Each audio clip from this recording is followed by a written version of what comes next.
어두움 밝히시려 십자가 지신 주님이 계시기에 나 이렇게 조그만 불빛이 되어 이 세상 비추렵니다.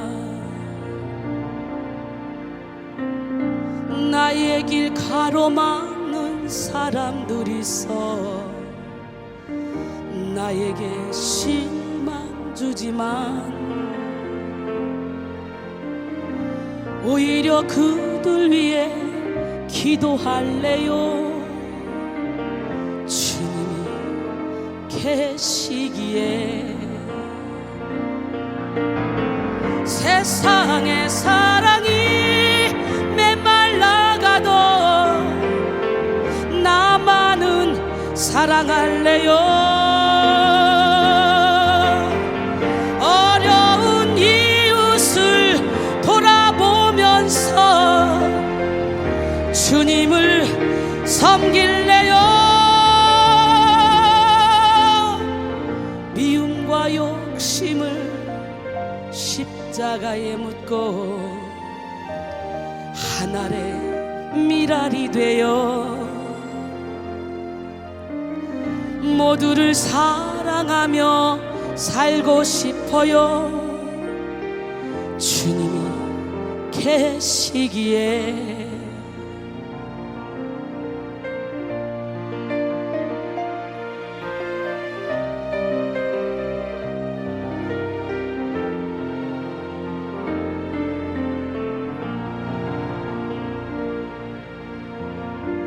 나의 길 가로막는 사람들이 있어 나에게 실망 주지만 오히려 그들 위해 기도할래요. 주님이 계시기에 세상의 사랑이 메말라가도 나만은 사랑할래요. 어려운 이웃을 돌아보면서 주님을 섬길래요. 미움과 욕심을 십자가에 묻고 하늘의 미랄이 되어 모두를 사랑하며 살고 싶어요. 주님이 계시기에 미움과 욕심을 십자가에 묻고 하늘의 미랄이 되어 모두를 사랑하며 살고 싶어요. 주님이 계시기에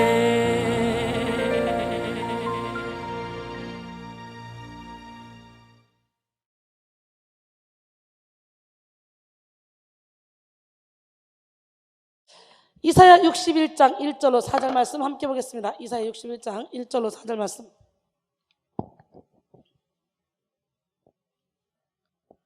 주 여호와의 영이 내게 내리셨으니 이는 여호와께서 내게 기름을 부으사 가난한 자에게 아름다운 소식을 전하게 하려 하심이라. 나를 보내사 마음이 상한 자를 고치며 포로된 자에게 자유를, 갇힌 자에게 노임을 선포하며 여호와의 은혜의 해와 우리 하나님의 보복의 날을 선포하여 모든 슬픈 자를 위로하되 무릇 시온에서 슬퍼하는 자에게 화관을 주어 그 죄를 대신하며 기쁨의 기름으로 그 슬픔을 대신하며 찬송의 옷으로 그 근심을 대신하시고 그들이 의의 나무 곧 여호와께서 심으신 그 영광을 나타낼 자라 일컬음을 받게 하려 하심이라. 그들은 오래 황폐하였던 곳을 다시 쌓을 것이며 옛부터 무너진 곳을 다시 일으킬 것이며 황폐한 성읍 곧 대대로 무너져 있던 것들을 중수할 것이며. 속사람의 혁명 6번째 시간, 우울로 덮인 숨은 사람 치유. 뭐요? 시작? 예, 얼굴을 보면 너도 나도 할 것 없이 다 우울로 덮여 있어요. 숨은 사람이. 예, 숨은 사람을 자유케 해줘야 되겠죠. 진짜 나는 이 겉사람이 아니에요. 내 속사람이에요. 이 숨은 사람을 자유케 해주는 시간이 되기로 합니다. 오늘 말씀을 듣던 중에 살아계신 하나님의 말씀이 깨닫지 못했던 모든 것들을 깨닫게 하시고, 예, 여러분이 완전히 변화되는 역사가 일어나기로 합니다. 360을 여기서 예배드리면 뭐합니까? 매일 깨져라 부서져라 무너져라 노래하면 뭐합니까? 다 자기가 살아서 뻗떡거리는데, 그 더러운 자존심이 살아서 뻗떡거리고, 서로가 시기하고 질투하고, 주의 일하면서도 서로가 잘났다고 싸우고. 여러분, 죽어야 돼요. 완전히 죽읍시다. 근데 참 사람들이 죽기가 쉽지 않아요. 아니 365일 나는 죽고 예수로 사는 이런 설교를 하고 이런 작업을 하고 있는데 못 죽는 건 또 뭡니까? 오늘 우리는 다시 한번 우리 자신을 돌아보고, 내가 내려놓지 못한 게 뭔가, 내가 죽지 못한 게 뭔가, 내가 깨지지 못한 게 뭔가, 내가 어디에게 투영시키는가.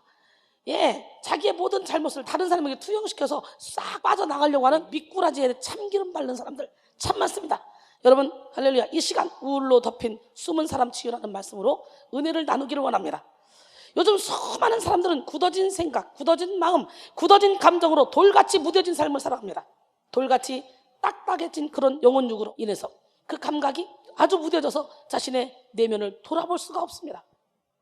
그래서 어디가 아픈지, 어느 곳에 깊게 병이 들었는지 알아채지 못하고 상처와 병을 그대로 안고 살아갑니다. 그렇게 방치된 상처와 병은 우리의 마음과 생각과 우리의 영혼과 우리의 입술, 그리고 우리의 삶의 흔적을 남기고 더 깊이 파고들어 내면 깊이 자리 잡습니다. 그러나 수많은 사람들은 자신의 숨은 사람, 즉 속사람이 어떤 상태인지도 인지하지 못한 채 명예와 돈, 권력에 집착하며 살아갑니다. 나는 오늘 시간에 여러분의 속사람을 보기를 원해요. 오늘 여러분 모두의 숨은 상처를 다 치료받기로 합니다. 보여지는 것이 자신인 양 속고 살아가는 사람 참 많습니다. 그러다가 불쑥불쑥 올라오는 혈기, 갑자기 찾아오는 고독감과 외로움, 그리고 벗어날 수 없는 미움과 시기가 찾아올 때면 낯선 자신의 모습에 직면하는 게 우리 인간이죠. 순간순간 올라오는 몰랐던 자신의 모습에 당황하지만 그것도 잠시 그냥 내 성격이겠거니 이러다 말겠지 하며 병든 속사람의 아우성을 가볍게 넘깁니다. 많은 사람이 결코 가볍지 않은 숨은 사람의 아픔을 가볍게 생각하는 것이 문제입니다. 여러분의 삶은 어떻습니까? 갑자기 올라오는 분노, 이해할 수 없는 외로움과 고독감, 그리고 채워지지 않는 굶주림으로 인해서 나도 힘들고 남도 힘들게 하는 그런 삶을 살고 있지는 않습니까? 많은 사람들이 나도 몰랐던 나의 속사람의 모습에 직면하게 될 때면 내가 왜 이러는지 알 수 없어서 혼란 가운데 살아가죠. 빅토르 프랭클은 우울증은 꼭 해야 할 창조적인 일을 발견하지 못했기 때문에 생기는 병이다 그랬어요. 셰익스피어는 슬픔과 우울은 언제나 혼자 오지 않는다. 뒤에서 때를 지어 몰려오는 법이다. 슬픔과 우울은 뭐 한다고? 혼자 오는 것이 아니라 뒤에서 때를 지어 몰려온대요. 오늘 이 때를 지어 몰려오는 이 슬픔과 두려움을 예수로 물리쳐야 돼. 예, 두려움은요 사망에 이르는 병입니다. 계시록 21장 8절에 보니까 두려워하는 자, 우상 숭배하는 자, 수술하는 자, 원수된 자, 점술가 막 해놓고 그 다음에 거짓말하는 자, 두려워하는 자와 거짓말하는 자를 이 앞뒤로 딱 메워놓고 가운데는 흉악범들을 놓고 이 사람들을 똑같이 취급하는 거예요. 그래서 어떻게 둘째 모세 던져버린대요. 그렇기 때문에 오늘 이 시간에 예수 이름으로 두려움, 거짓말을 물리치죠. 좀 상큼하게 깔끔하게 달려가기를 원합니다.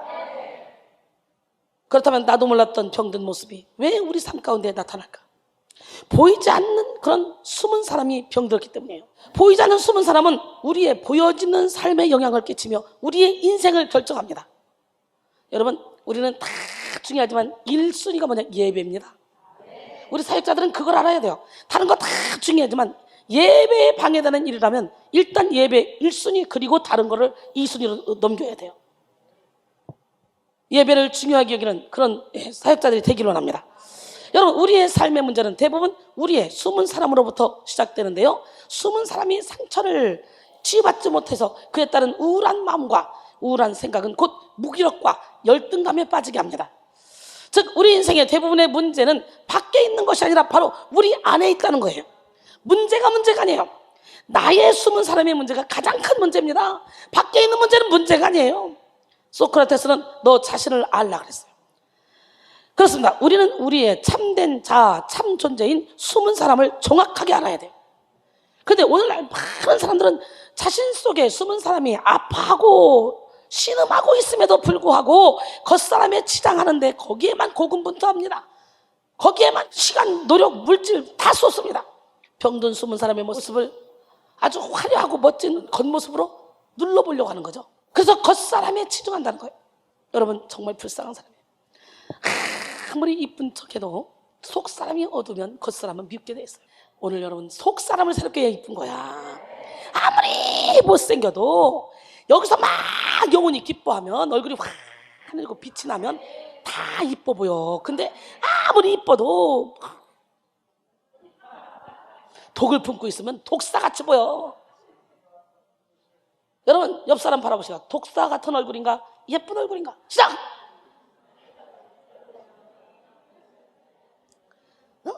독사 같은 얼굴 가지면 안 돼. 예쁜 얼굴 가져야지. 우리 하나님, 멋쟁이 하나님, 기적의 하나님은 살아계신데 나는 여러분 모두가 다 속사람을 새롭게 하기를 원합니다. 무디는 나는 이때까지 나 자신보다 나를 더 괴롭힌 사람을 만난 일이 없다 그랬어요. 또한 전로 역정을 썼던 존 버년도 인간 영혼의 파멸은 밖에서가 아니라 안에서 올 때의 부패로만이 넘어진다 그랬어요. 여러분 우리는 숨은 사람에 집중해야 돼요. 마태복음 7장 17절로 20절 이와 같이 좋은 나무마다 아름다운 열매를 맺고 못된 나무가 나쁜 열매를 맺나니 좋은 나무가 나쁜 열매를 맺을 수 없고 못된 나무가 아름다운 열매를 맺을 수 없느니라. 아름다운 열매를 맺지 아니하는 나무마다 찍혀 불에 던져지느니라. 이러므로 그들의 열매로 그들을 알리라.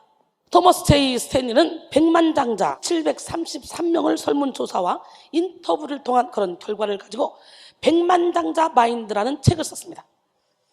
그는 마음의 중요성을 이렇게 말하고 있습니다. 마인드가 모든 것을 결정한다. 먼저 마인드를 확립하라. 진짜 백만장자들은 반드시 교육을 많이 받은 엘리트도 아니고 엄청난 유산을 물려받은 사람들도 아니다 그랬어요. 그렇습니다. 우리의 삶은 보여지지 않는 그런 숨은 사람이 결정하기 때문에 우리의 숨은 사람이 선한 것으로 충만하면 선한 열매를 맺으며 살아가게 되고 우리의 숨은 사람이 악한 것으로 충만하면 악한 열매를 맺을 수밖에 없습니다. 여러분의 숨은 사람은 건강하십니까? 이 시간 하나님 앞에 나와 나 자신을 내려놓고 숨은 사람까지도 치료받기를 원합니다. 병든 자아의 뿌리를 치료받는 시간이 되길 원해요. 여러분의 보여지지 않는 속사람이 새롭게 되기를 원합니다. 우리의 삶은 보여지지 않은 숨은 사람이 결정하기 때문에 우리 숨은 사람이 선한 것으로 충만해져야 돼요. 그래야 선한 열매를 맺어요. 할렐루야. 마르크스 아우렐리우스는 사람의 일생은 자기 생각 그대로 되기 마련이다. 사람의 일생은 뭐라고? 여러분의 생각하는 대로 된다는 거예요. 여러분의 숨은 사람의 모습은 어떻습니까? 영적 자기 이해를 가져야 깎을 것은 깎고 세울 것은 세울 수 있는 건강한 정신을 가질 수가 있습니다. 먼저 자기 이해는 자신이 좋아하고 싫어하는 게 뭔지 알아야 돼요. 자기 자신의 관심 욕구가 무엇인지 파악하는 것입니다. 먼저 뭐라고요? 자기 자신의 관심 욕구가 뭔가 파악해야 된다는 거예요. 내가 좋아하는 것이 뭔지, 내가 싫어하는 것이 뭔지 이걸 알아야 된다는 거예요. 그래야 건강한 정신을 세울 수가 있다는 거예요. 두 번째는 내가 뭘 잘하고 뭘 잘못하고 있는지 알아야 되고 나의 강점과 약점을 알아야 돼요. 세 번째는 나에게 뭐가 더 중요하고 덜 중요한지 파악할 줄 알아야 돼요. 가치와 중요를 아는 것입니다. 너무도 많은 사람들이 열심히 일을 하는데요 초점을 못 맞춰. 예배는 뒷전이고 그저 일하는데 거기에만 빠져있어. 제가 그랬죠. 어떤 일로 주방일이든 무슨 일이든 예배 우선순위 두지 않으면 다 필요 없어요. 그래서 우리 주방은 제발 부탁인데 예배 시간에는 확 예배를 드리고 그리고 예배 끝난 다음에 가서 설거지 치고 하지 주방에서 7명, 8명, 10명씩 그냥 예배가 시작이 됐는데도 30분, 1시간, 2시간 내가 나올 때까지 그냥 주방에 있고 이거 정말 내가 싫어하는 거예요. 하나님이 기뻐하지도 않는 일이에요. 원래 주방에서 쑥떡쑥떡 먹기가 제일 싸트거든요. 그것도 주일날 대예배 때 점심 준비한다고 주방에 있는 사람들이 교회를 다 찢습니다. 오늘 여러분의 입술에 본드를 붙여놔야 돼. 따라합니다. 하나님이요 내 입에 파수꾼을 세우시고 내 입술의 문을 지켜주소서. 할렐루야. 입술의 문을 지켜야 돼요. 우리 하나님은 살아계십니다. 마지막으로는 자기 비판적 사고가 있어야 돼요. 나에 대해서 정확하게 볼 수 있는 눈을 의미합니다. 우리는 영혼육이 이뻐야 돼. 속사람이 더러운데 겉사람이 깨끗할 수 없고 속사람이 깨끗한데 겉사람이 더러울 수 없다? 같이 간다. 여러분 좋은 보석은 좋은 그릇에 담잖아. 영이 깨끗해봐. 겉사람도 깨끗하고 상큼해지고 영이 깨끗해봐. 겉사람이 옷 입는 것 자체도 아름답고 깨끗하게 입게 돼요. 그래서 영이 힘든 사람들 대부분에 보면 어떤 옷 입어? 호랑이 무늬 얼룩얼룩한 거 막 해골 바가지 무늬 막 자기도 모르게 막 사람 얼굴 크게 있는 거 막 이런 거 입습니다. 영적으로 안 좋은 거. 물론 예수님은 다 이겨놨고 우리가 예수님 안에 들어있으면 호랑이 아니라 호랑이 할아버지 무늬 입고 다녀도 문제가 없어요. 그러나 대부분의 그거 입고 다니는 사람들, 그런 걸 좋아하는 사람들은 그 속에 어둠이 자꾸 어두운 걸 좋아하더라고요. 맞아 안 맞아? 영혼이 맑으면 맑을수록 까만색이 점점 더 피해지게 되고 막 부드러운 색깔, 아름다운 색깔, 꽃무늬, 막 예쁜 색깔, 막 영이 맑으면 맑을수록 그렇게 입게 돼요. 우리 김주한 전사는 내가 까만 옷 입으니까 너 너무 멋있다, 너무 잘생겨 보인다 그랬더니 그때부터 무조건 까만 옷만 입면 되잖아.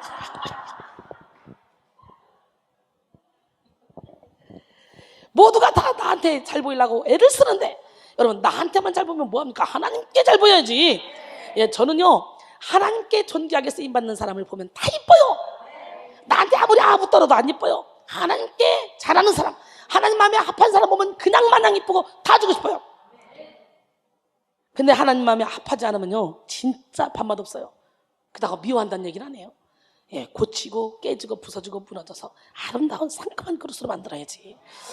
여러분 우리는 성령 안에서 이런 나에 대해서 정확히 볼 수 있는 눈이 열려야 돼.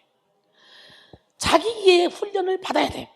말씀의 거울에 비춰서 내가 어떤 사람인지 볼 줄 알아야 돼. 만약 상처와 쓴뿌리로 엉켜진 그런 내면을 가지고 있다면 자기 이해의 시간을 가질수록 힘겨운 싸움을 하게 됩니다.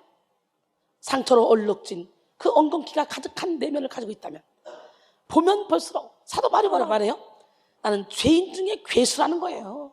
디모데전서 1장 15절에 말씀의 빛이 들어오면 들어올수록 자기 내면 안에 엉키고 섞인 그런 어둠의 영들이 막 보이기 시작한다는 거지.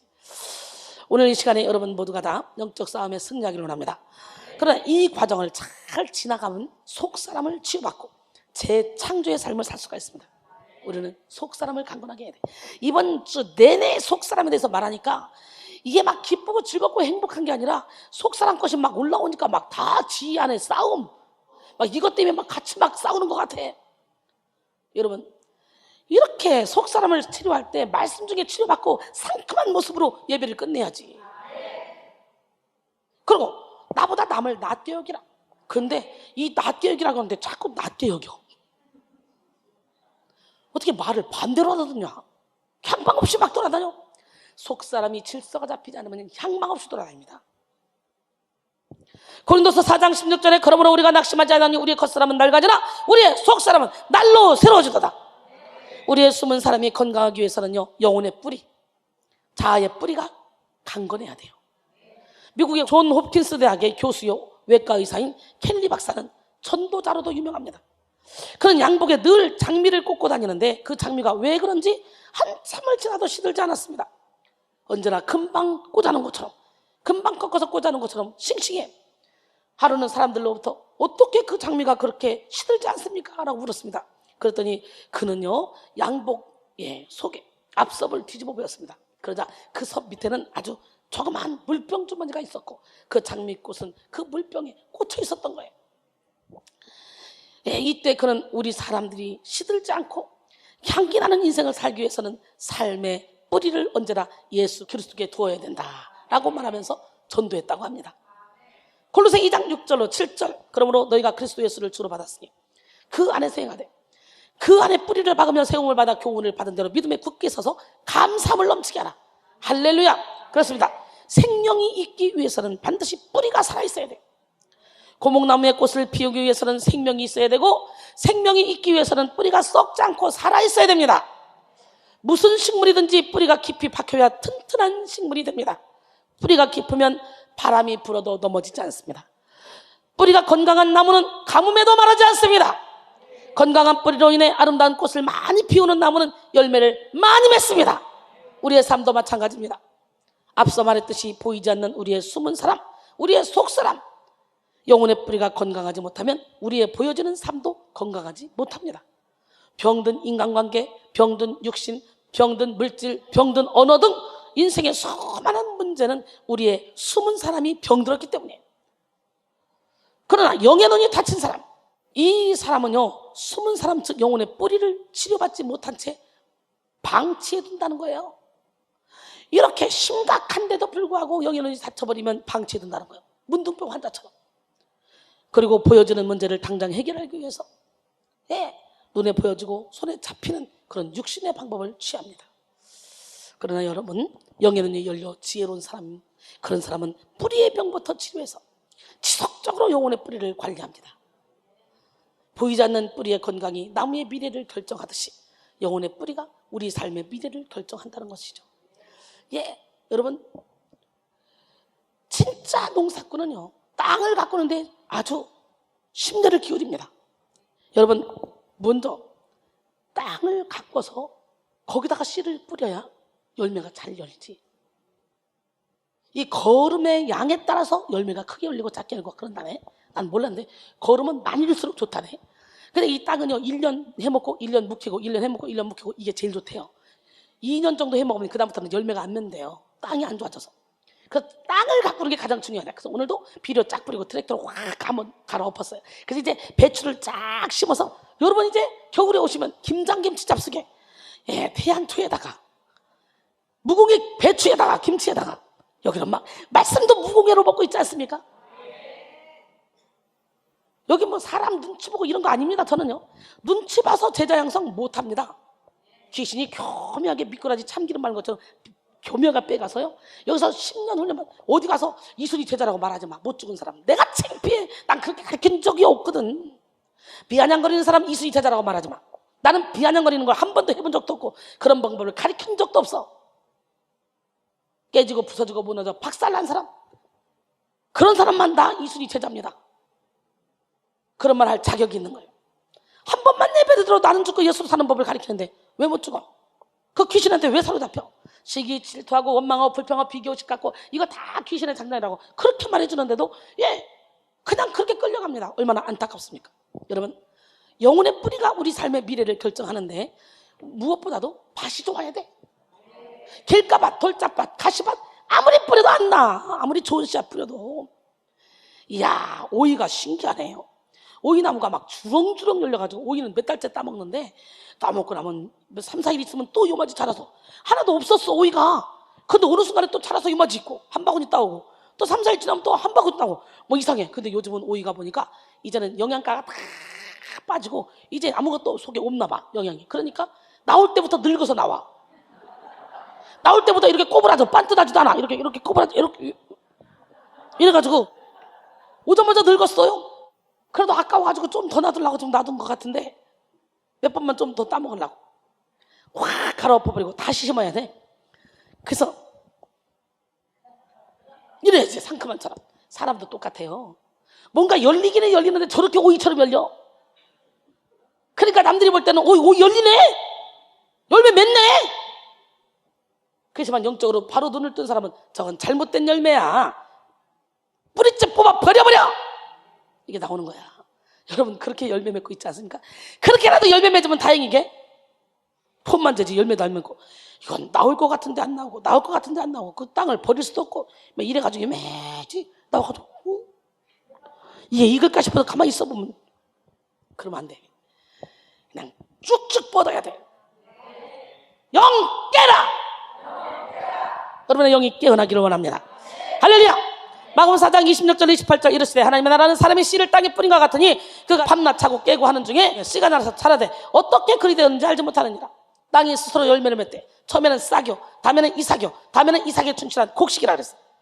우리의 숨은 사람이 우리 환경을 결정하며 언어를 창조하며 미래를 이끌어간다는 것을 아는 사람은 외면보다 내면에 더욱더 집중합니다. 우리는 이제 우리의 숨은 사람과 직면하여 드러내어 치료하시는 하나님을 만나야 돼요. 베드로전서 3장 3절로 4절 너희의 단장한 머리를 꾸미고 금을 차고 아름다운 옷을 입는 것 외모로 하지 말고 오직 마음에 숨은 사람을 온유하고 안정한 심령에 썩지 아니할 것으로 알아. 이는 하나님 앞에 값진 것이니라 그랬어요. 요에서 2장 13절에 너희는 옷을 찢지 말고 마음을 찢고 너희 하나님 여호와께로 돌아올지어다.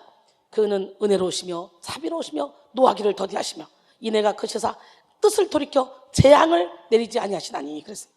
그렇습니다. 하나님은 오늘 우리의 마음에 숨은 사람을 치유하기를 원하십니다. 하나님은 우리의 병든 숨은 사람을 드러내어 고쳐주기를 원하십니다. 많은 사람들은 병든 속사람을 가지고 살아갑니다. 그중 대표적인 병이 바로 우울이죠. 우울. 요즘 현대를 살아가는 많은 사람들은요, 우울하게 살아가요. 우울하게, 기쁘게, 즐겁게, 행복하게 살아가는 사람 보기가 쉽지가 않아요. 길거리 지나가는 사람 하나씩 다 표정을 보세요. 뭐가 그렇게 불이 나 있는지. 입은 대빨 늘어져 있고 막 얼굴은 막 무서워요. 눈은 막 스산하고, 그리고 뭐가 그렇게 바쁜지 막 다 바쁩니다. 다 막 툭툭 치면서. 맞아 안 맞아? 어떤 사람은 아예 그냥 넋 놓고 그냥 아무 살 소망도 없는 것처럼 그렇게 또 걸어가는 사람도 있고. 세상 사람들 구경만 해도 재밌습니다. 여러분들 어떻게 살아야 돼? 눈을 반득반득, 응? 막 생기 있게 소망을 향해, 둯더를 향해 막 세상에 살아도 빛을 발하며 막 씩씩하게. 그래서 막 축축 늘어졌던 사람이 여러분만 보면 갑자기 펄떡펄떡 일어나. 이렇게 똑같이 은혜를 받아도 설교만 들어도 영혼육의 질병을 고침받고 기뻐하는 사람, 무엇보다도요 여러분의 영이 깨어나는 게 최고의 은혜입니다. 육신은요 누구나 한 번 왔다 한 번 가는 거예요. 이거 중요하지 않습니다. 영이 깨어나봐요. 속사람의 마비를 다 풀어봐요. 우리 속사람을 자유케 해봐요. 그러다 보면 신경성으로 온 모든 질병이 하나씩 둘씩 셋씩 다 떨어져가는 역사가 일어나. 말씀을 듣던 중에 하나님이 살아서 운동 있게 역사하는. 여러분, 요즘 현대를 살아가고 있는 많은 사람들은 참 우울하게 살아갑니다. 그중 대표적인 병이 우울증인데, 우울의 깊이와 정도의 차이가 있을 뿐 대부분의 사람들은요 우울한 감정을 다 가지고 있어. 너도 나도 없이. 사람들은 지속적인 불안, 공포심, 두려움, 좌절감, 분노, 죄책감, 열등감 등등 자신이 해결할 수 없는 그런 육체의 질병으로 인해 우울한 감정을 경험하게 됩니다. 세계보건기구와 미국의 하버드대는 2020년이 되면 우울증이 인류를 괴롭히는 3대 질병이 될 것이라고 이렇게 예견했습니다. 우울증은 신체적 연약함, 환경의 결함, 인간관계의 아픔, 이것들로부터 시작되어 상처가 쌓여 나가는 증상입니다. 그렇게 속사람이 상처로 가득한 사람은 그의 존재가 우울로 확 쉽게 덮여서 우울감을 가지고 살아갑니다. 우울로 덮인 숨은 사람은 쉽게 우울감을 느끼며 그로 인해 자신의 일상생활을 망가뜨립니다. 또한 우울로 덮인 숨은 사람은 우리의 생각과 마음을 우울감에 깊이 빠져들게 해서 모든 의욕을 상실하게 하고, 그리고 무기력의 늪에 아주 깊이 빠져들게 합니다. 우울증의 의학명인 디프레션은 라틴어에서 유래됐는데 내리두름, 가라앉음 이란 말에서 유래가 됐어요. 여러분, 정신이 꺾이다, 기가 죽다, 낙담하다, 슬프다, 가치를 낮추다, 활동성과 적극성을 저지시키다 등 의미를 가지고 있기도 합니다. 즉 우울로 덮인 사람은 우리로 하여금 눌리고 가라앉고 기죽고 낙담하며 포기하며 슬픈 삶을 살도록 인도한다는 거죠. 그로 인해 요즘 사람들은 작은 문제 앞에서도 멘탈 붕괴가 돼서 쉽게 깨어지는 유리 심장을 지닌 그런 약한 존재가 되었습니다. 우울로 덮인 숨은 사람은 장애물을 만날 때면 직면하여 뚫고 나갈 힘을 발휘하지 못하게 하고 모든 의욕과 의지와 정신을 꺾습니다. 쉽게 기가 죽고 낙담하여 금방 슬픔에 잠기죠. 그렇게 속이 병들었음에도 불구하고 인간은 연약한 자신의 상태를 숨기기 위해서 가면을 쓰고 살아갑니다. 눌리고 가라앉는 마음, 낙심과 절망, 그리고 슬픔으로 가득한 자신의 내면을 감추고 포장하며 철저하게 숨깁니다. 그리고 즐거운 그런 인생, 알찬 인생, 어려울 것이 없는 인생을 살아가는 것처럼 보이게 합니다. 무섭게도 그렇게 포장하고 가면을 쓰고 살아가다 보면 자신의 내면도 괜찮아진 것처럼 느껴서 자신의 병을 방치하게 된다는 거죠. 숨은 사람의 아픔이 점점 무뎌지고 마비되어 나중에는 문둥병 환자처럼 된다는 거죠. 악한 영들은 이렇게 우리를 하여금 끊임없이 자신의 모습을 감추게 가식의 옷을 입히고 가면을 씌웁니다. 계속적으로. 그렇게 우울로 덮인 사람은 감추고 살다 보면 어느새 감추고 있는 자신이 그게 난 줄 알아요. 그 누구보다도 밝고 맑게 살고 있다고 착각하게 만든다는 거지. 자신은 사람들의 도움 없이도 잘 지낼 수 있고 더 나아가 하나님의 치료조차도 필요하지 않다, 이렇게 생각하며 살아갑니다. 그렇게 가면을 쓰고 또 쓰다 보면 순간 우울로 덮여진 사람이 아프다고 하소연을 하고 적신호를 보내기도 하죠. 그래도 눈치를 못해요. 가식에 내가 진짜 나처럼 살아가기 때문에 영적인 문둥병자가 되어 사탄의 공격에도 무방비하게 그래 방치되었다가 결국은 사탄의 도구로 쓰임받고 이제는 나중에는 폭발하는 역사가 일어나지. 그래서 누구나 우울감을 10%, 20%, 30%, 50%, 70%, 90%, 99% 갖고 있는데 이게 한꺼번에 팍 우울증이 오는 게 아니에요. 99%, 99.9%까지 갈 때까지도 멀쩡하게 보이고 정상처럼 보여요. 남들이 볼 때는 영적인 안내자만 이 사람이 지금 심각하구나 알지. 보통 사람은 그냥 정상으로 보입니다. 여기서 1%만 더 딱 가미가 되면 그때부터 휙 가버리는 거죠. 그때야 아이고 어떡하냐 이러지. 그게 아니야. 우리는 미리미리 예방을 해야 돼. 우울이 99.9까지 차서 꽉 차서 난 돌아볼 것 같다, 죽을 것 같다 그럴 때에 여러분의 의지를 빼앗기면 여러분 진짜 돌아버리고 한 번 돌면 이제는 선을 넘으면 수시로 선을 넘게 돼 있어요.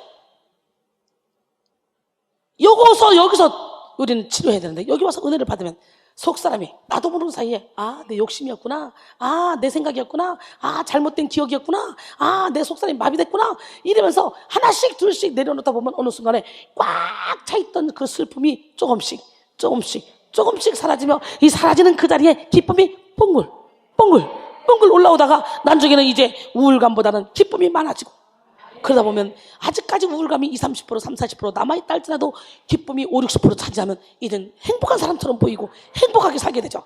그 다음에 그 기쁨이 그 우울감 나머지 30, 40%를 몰아내고 그리고 진리안에 제거하는 행복하게 살아갈 수가 있는 거죠.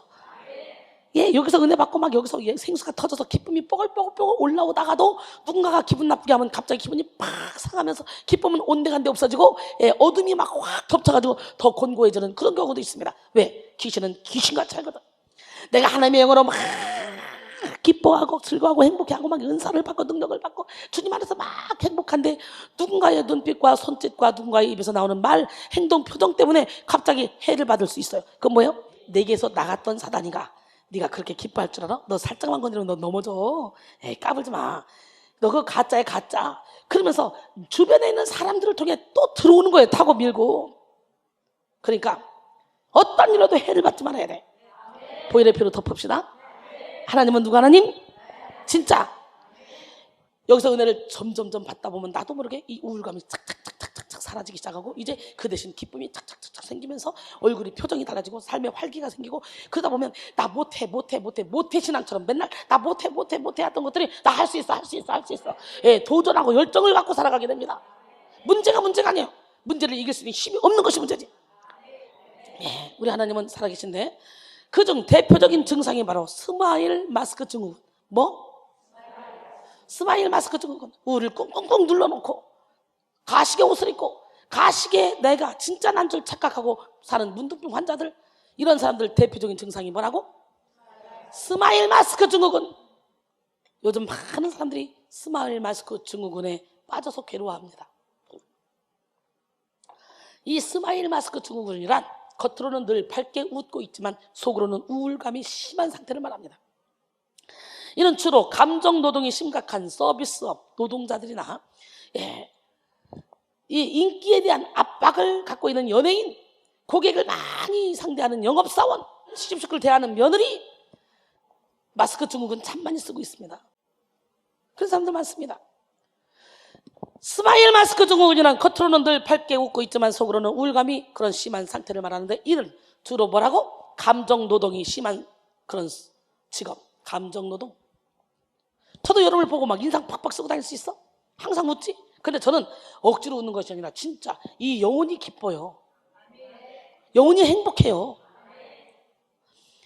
감정 노동이 심한 서비스업 노동자들이나 이렇게 인기에 대한 압박을 가진 그런 연예인들, 고객을 많이 상대하는 영업사원들, 또 이렇게 성도를 상대하는 목사들, 이런 사람들에게 자주 발생하는데요. 밝은 웃음 뒤에 우울감이 가리워져 있다는 뜻에서 가면성 우울증이라고 불리기도 합니다. TV 화면 속에서 시종일관 미소 짓고 있는 정치인이나 연예인들을 보면 그들의 마음속 깊은 곳에서 나오는 기쁨이 아닌 얼굴에 형식적인 그런 미소를 장착하고 있을 때가 많이 있습니다. 그들의 감정과 감성, 생각과 삶이 마비되었기 때문이에요. 그래서 요즘 젊은이에게 영혼 없는 리액션, 영혼 없는 말, 영혼 없는 칭찬이라는 단어가 사용될 만큼 그들의 관계와 삶은 형식화되고 있습니다. 영혼 없는 찬양, 찬양을 한 곡을 불어도 막 영혼으로 부르면 영혼들이 움직여요. 영혼 없는 찬양하잖아요. 근데 우리 김주한 전사가 어느 순간에 영혼이 있는 찬양을 하게 됐어요. 옛날에는 찬양을 시키면 영혼 없는 찬양 노래만 불렀어요. 근데 어느 순간부터 막 그냥 생명 걸고 막 그냥 예수피 예수피 팍팍 그러면 팍팍 피가 쏟아지는 느낌. 멋지고 아름답게 막 영권이 컸습니다. 즉 오늘 여러분의 영이 깨어나길 원해요. 한 번 찬양을 해도, 인간관계를 한 번 해도 여러분의 영혼이 진짜 진실로 대하길 원해요. 우울로 덮인 숨은 사람은 맛있는 것을 먹어도 맛있는 줄 모릅니다. 즐거운 일이 생겨도 즐거운 줄 모릅니다. 슬픈 일이 터져도 마음으로 슬퍼하지 못합니다. 얼마나 안타깝습니까? 왜? 감정과 감성, 그의 생각과 삶이 마비되었기 때문에. 여러분, 마태복음 11장 17절에 보니까 이르되 우리가 너희를 향하여 피리를 불어도 너희가 춤추지 않고 우리가 슬피 울어도 너희가 가슴을 치지 아니하였다 함과 같으니라 그랬어요. 타인에게 늘 긍정적인 이미지를 보여야 되고, 그리고 어떤 상황에서도 친절하게 해야 된다는 강박관념에 사로잡혀 늘 가면을 쓰고 살아가죠. 스마일 마스크 증후군. 정말 기뻐서 웃고 정말 슬퍼서 울기보다 보여주는 이미지를 위해 미소를 장착하고 눈물을 장착하는 등 내면과는 상관없는 그런 겉모습을 가지고 살아가는 사람이 많습니다. 스마일 마스크 증후군은 이제 더 이상 유명 인사들만 가지고 있는 증후군이 아닌 많은 사람들이 흔히 가지고 있는 병이 되었습니다. 스마일 마스크 증후군은 이렇듯 웃는 게 아닌 감정 상태가 가져오는 우울증입니다. 이런 사람들은 직장 상사나 어른에게 꾸지람을 들어도 그 앞에서 항상 웃을 수밖에 없기 때문에 솔직한 마음을 점점 잃게 되고 진짜 자신의 모습을 잃어버리게 되죠. 자신의 감정을 숨기고 항상 남들 앞에서 좋은 표정, 좋은 모습을 보여주기 위해 노력하는 사람들은 대부분 스마일 마스크 증후군에 걸립니다. 스마일 마스크 증후군의 경우 스트레스가 더 악화되고 심해지면 깊은 우울증과 대인 기피증으로까지 발전하며 식욕이나 성욕이 떨어지고 두통, 불면증, 그리고 복통을 호소하기도 합니다. 삶의 의욕 자체를 잃게 되는 것입니다. 자신의 마음과는 상관없거나 정반대의 연기를 해야 할 때가 있기 때문에 극도의 스트레스를 받죠. 가면을 쓰고 열심히 웃지만 그 안에 얼굴은 울상이 되어 있는 것입니다. 다시 말해 진짜 자신의 얼굴과 사람들에게 보여줘야 되는 가면을 쓴 자신 사이에 나타나는 괴리감으로 인해서 심적 고통을 받게 된다는 거죠. 스마일 마스크 증후군 환자들은 겉으로는 늘 아무렇지도 않게 웃으면서 행동하며 대부분 성격이 좋고 긍정적인 사람, 세상 걱정 없이 보이는 사람, 이렇게 살아가기도 합니다. 그러나 그것은 참된 자신의 모습이 아니죠.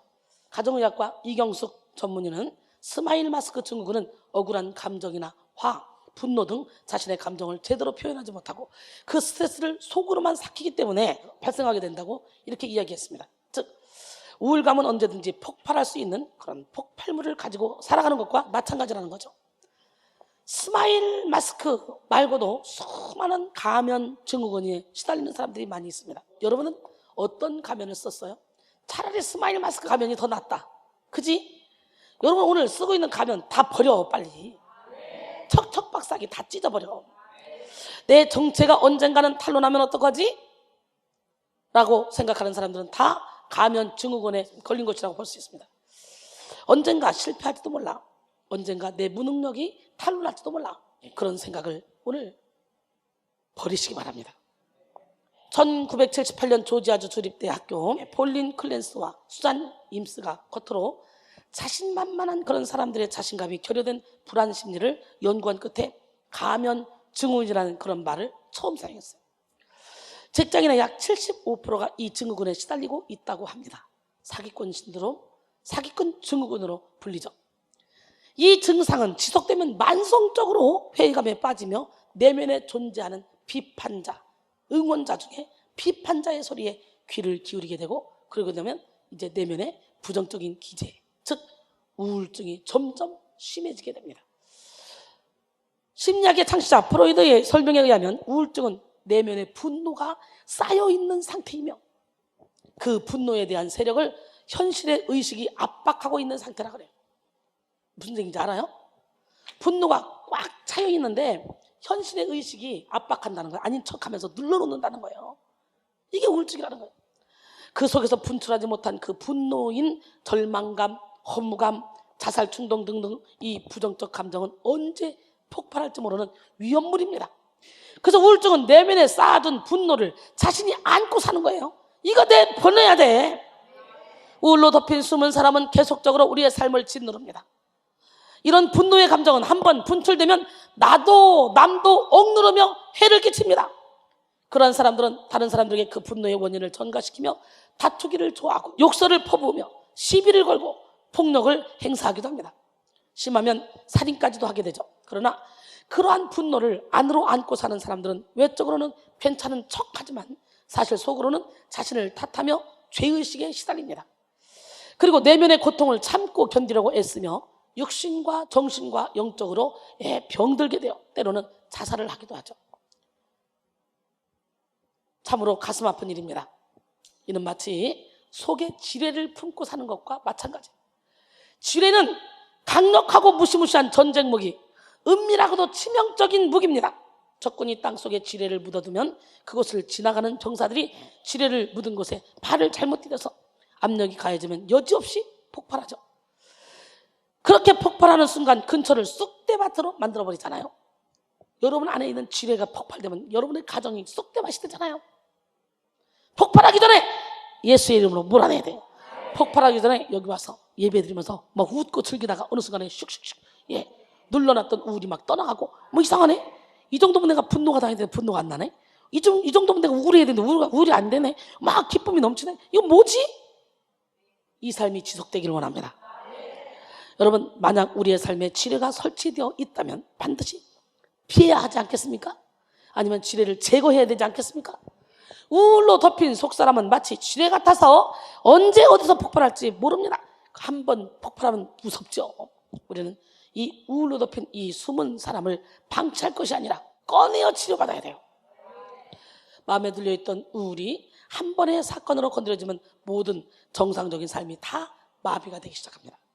우울증은 공허하고 느낌 자체가 소실되어가는 상태에서부터 시작되며 무기력과 무능에 빠져 살게 합니다. 우울감의 지속은 흥미나 즐거움 저하, 식욕과 체중의 감소나 증가, 불면이나 수면 과다, 마음의 초조함과 행동의 둔화, 피곤함과 기력 상실, 가치감 상실과 죄책감, 사고력과 집중력의 저하, 자살 생각과 충동 등의 증상을 유발합니다. 또한 우울로 덮인 숨은 사람은 감정을 다스리지 못하게 하며 만족을 느끼지 못하게 하고 하나님의 음성을 거부하게 만들죠. 이 시간 우울로 덮인 숨은 사람이 우리 인생을 어떻게 끌고 가는지 살펴보고 우리 자신의 영적 상태를 점검해 보기 바랍니다. 먼저 목마른 삶을 살게 합니다. 채워도 끝이 없는 삶, 갈급한 삶, 목마른 삶. 사람들이 넘어지고 실패하며 불행하게 사는 이유는 잘못된 목마름으로 살아가기 때문에 그래요. 세상 사람들은 잘못된 것에 줄이고 목마르고 배가 고파 있습니다. 육신의 정욕, 안목의 정욕, 이생의 자랑을 쫓아간다. 배가 고파 있어요. 예를 들면 물질이나 쾌락에 명예에 목말라 있기 때문이죠. 그러나 하나님 밖에서는 참된 행복이 있을 수가 없어. 솔로몬이 이 세상의 모든 걸 다 가져봤지만 헛되고 허무하다고 말하잖아요. 그리스도인은 하나님 안에서 바른 목마름을 가져야 돼요. 바른 목마름이란 뭡니까? 하나님의 의로우심을 갈망하는 것이며 온갖 죄악의 세력으로부터 해방되고자 하는 욕망입니다. 의에 줄이고 목마른 사람들은 하나님과 나와의 올바른 관계를 항상 추구하고 예수 그리스도를 갈망합니다. 또한 기도와 말씀과 성령, 찬양과 예배, 전도와 선교, 사랑과 용서, 거룩과 은혜에 목말라 합니다. 영적 부흥에 목마르다는 거죠. 오늘 여러분 모두가 영적 부흥에 목말라야 돼요. 여기서 설교 한번 딱 들어봐. 1분도 놓치기 아깝지 않아요? 여러분이 육적인 사람이라면 아우 설교가 너무 길어, 아우 말이 너무 빨라, 아우 너무 힘들어 이렇게 생각하겠지만 영적인 사람이라면 말 한마디 한마디를 놓치기 싫어서 화장실 가는 시간까지도 여러분 아낄 겁니다. 왜? 저는 제가 매일 설교를 해도요 이 말씀 안에서 은혜를 받아요. 그러니까 제가 여기서 성령의 기름 부음을 받으면서 이게 설교가 나가니까 여러분에게 가만히 앉아있기만 한 것 같은데도 뭔가 여러분이 해결된 거 있고 뭔가 마음이 막 기쁨이 넘치고 그동안에 궁금했던 것들이 막 해소되는 느낌. 할렐루야. 의에 줄이고 목마른 여러분이 되기를 원합니다. 그런 사람들이 하나님과 여러분 우리와의 관계를 올바로 만들 수 있고요. 그리고 예수 그리스도 안에서 자유를 누릴 수 있습니다. 은혜의 갈증을 느끼는 그런 사람들이 목마른 사슴이 시냇을 찾아 헤매듯이 라고 표현할 때가 있는데요. 이 사슴은 유난히 갈증에 약한 동물이라 그래요. 그래서 갈증을 참지 못합니다. 목이 타면 애타게 물을 찾아 헤매다 물을 찾지 못하게 되면 결국 자기 뿔을 바위에 들이받고 그리고 스스로 죽는다 그래요. 알으십니까? 이 사야는 오늘 본문에서 하나님을 우선적으로 만나야 할 사람은 바로 먼저 가난한 자래요. 주의 영이 내게 내리셨으니 이는 내게 기름을 부으사 나를 통해 어떻게? 가난한 자에게 복음을 증거하게 하셨습니다.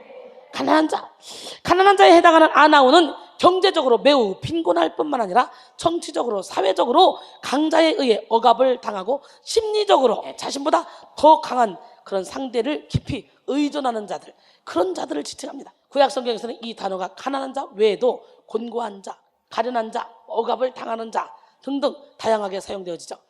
물론 경제적으로 빈곤한 삶을 사는 자를 가난한 자라고 말하지만 영적인 세계에서는 물질적인 것에 우리의 가난과 부를 결정하지 않습니다. 예수 안에 들어가면 아무것도 없는 자 같으나 모든 걸 다 가진 자라고 말했잖아요. 육적으로 가난하고 억압을 당하고 있다고 할지라도 그의 영혼이 하나님의 영으로 충만하면 그는 부유한 자입니다. 그런 의미에서 나는 부유한 사람이다. 시작. 아멘. 하나님의 영은 늘 우리에게 충만한 양식과 목마르지 않는 샘을 주시기 때문입니다. 그러나 영적으로 가난한 사람은 물질의 부요 속에 있다고 할지라도 늘 가난한 마음, 부족한 마음에 다고다고 하면서 아주 이기적이고 욕심 많은 그런 삶을 살게 합니다. 원하는 것을 갖게 되잖아? 그러면 난 저것도 필요한데, 또 저걸 주잖아? 그럼 나 저것도 필요한데. 그래서 다른 사람의 손에 쥐고 있는 것이 눈에 자꾸 보이는 거예요. 원하는 것을 손에 넣지 못하면 죽을 것처럼 괴롭고 이 세상이 자신을 거부하는 것 같은 그런 극단적인 거절감을 사로잡히기도 하죠. 그렇게 욕심은 끊임없이 갈증을 일으키게 하고 계속해서 목마르게 하며 아직 가지지 못한 것을 당장 손에 넣고자 허덕이며 살아가게 만듭니다. 그래서 처음에는 전세만 얻어도 단칸방이라도 내 집 하나 마련해도 30평짜리만 50평짜리만 100평짜리만 빌딩만 2개만 3개만. 인간의 욕심은 한도 끝도 없어. 나 평생 먹을 것만, 우리 아들 평생 먹을 것만, 우리 손주 평생 먹을 것만 만들어 놓고 가야지. 그게 욕심이 한이 없다니까. 맞아. 그 욕심을 버려봐. 그때보다 우리는 부유한 자가 돼. 여러분, 욕심은 끊임없이 갈증을 일으키며 계속해서 목마르게 하며 아직 가지지 못한 것을 당장 손에 넣고자 허덕이며 살아가게 합니다. 그러다가 결국 자신의 욕심껏 목마름을 채워도 채워지지 않는다는 사실을 깨달아 알게 될 때 더 깊은 좌절과 우울감에 빠지게 됩니다. 이렇게 우울은 만족할 줄 모르는 목마름에서 시작됩니다. 전도서 1장 8절에 모든 만물이 피곤하다는 것을 사람이 말로 다 말할 수는 없나니 눈은 보아도 족함이 없고 귀는 들어도 가득 차지 아니하도다 그랬어요. 미국의 유명한 코미디언 조지 버는 이런 농담을 했습니다. 모든 것을 다 창조하신 후에 그렇게 넘치고 부유한 상태에서 인간을 만드신 하나님께서 왜 아담과 하와에게 옷을 지어주지 않으셨을까? 왜 동물처럼 홀딱 벗고 살게 하셨을까? 그 이유는 옷을 주면 뭐 달라고 그래? 뭐가 없으면 불편해. 주머니를 달라고 할 것이고, 주머니를 주면 여기 아무것도 없으면 허전하지. 거기에 원하는 것을 가득가득 채워달라고 징징댈 것이기 때문에 그랬다. 이렇게 말했대요. 조지 버니 코미디언이. 하나님이 아담과 하와를 만든 이유에 옷을 안 준 이유, 옷을 주면 주머니 달라고 그러고 주머니 달라고 채워달라고 한도 끝도 없기 때문에. 우울로 덮인 숨은 사람은 사랑을 줘도 사랑을 받을 줄 모릅니다. 필요한 것을 채워줘도 만족할 줄 모릅니다. 이제 또 다른 것이 필요하다고 자꾸 징징댑니다. 이렇게 채워도 만족함이 없는 것은 그 영혼이 하나님이 아닌 우울로 덮여있기 때문이에요. 여러분, 저를 보세요. 저는 아무 걱정 없이 편하게 행복하게 멋지게 살 수 있는 모든 환경이 다 갖춰진 사람이에요. 우리 남편 너무너무 착하고 우리 자녀들 너무너무 착하고 아무것도 문제가 없는 사람이에요. 그런데 영적인 세계에 눈을 뜨고 나니까 영혼들이 보이기 시작하면서 나의 모든 걸 배설물로 여기고 오히려 시간, 물질, 노력 마이너스 뽑아가지고 장학금을 막 주면서 지금까지 몇십 년을 사역했지만 내게 남은 건 빚밖에 남은 게 없어요. 왜? 나오는 것보다 쓰는 게 더 많기 때문에. 지금까지 그렇게 살아왔습니다. 그런데 왜 이렇게 행복합니까? 왜 이렇게 기쁩니까? 왜 이렇게 즐겁습니까? 부교역자들 요즘 뭐 말 듣습니까? 담임 목사 말? 억지로 그냥 스마일 마스크 증후군하고 그냥 척척척 하면서 그냥 사역하다가 기분 나쁘면 휙 나가버리고 우리는 여기서 아기처럼 하나부터 장학금 주고 먹을 거 주고 입을 거 입히면서 이 키워가면서 가기 때문에 한 가족이죠. 가족이니까 이렇게 잘못된 부분이 있을 때는 딱딱 지적해서 자녀처럼 야단칠 수도 있는 거죠. 요즘 그런 교회가 어디 있어요? 그런 의미에서 참 우리 교회는 행복한 교회입니다. 그러니 여러분 이제 이번에도 이 학기에 장학금 줄 사람 엄청 많잖아요. 여러분이 조금씩 내는 그 예물로 하나님이 기뻐하시는 제자 양성에 영혼 살리는 일에 또 우리는 이 건물 가만 놔둬도 돈이 엄청 나가거든요. 이 운영 이게 어떻게 되는지 이해가 안 가요. 그러나 하나님은 하시더라고요. 아무것도 없는 자 같으나 모든 걸 가진 자야. 제가 그렇게 살고 있어요. 이야 팡팡팡 돌아가. 그냥 돌아가는 것이 아니라 넉넉하게 팡팡팡 돌아가. 있어 돌아가? 없어도 마음이 넉넉하니까. 마음이 넉넉하니까 마이너스가 된다. 돈이 없다? 여보야 돈 얼마만 좀 줘봐. 갔다가 또 쓰고 뭐 이러면서 믿을 구멍이 있으니까 이렇게 지금까지 살아왔습니다. 하나님이 저에게는 물질을 정말 많이 주셔서 근데 이 모든 걸 다 합쳐서 그냥 모르지 제자 양성에 지금까지 오다 보니까 저는 빚만 있어요. 근데 여러분 봐요. 얼마나 부자입니까? 부자같이 안 보여요? 보이기만 부자가 아니라 진짜 부자입니다. 저는요. 옆 사람 바라보시고 풍요를 연기하며 삽시다.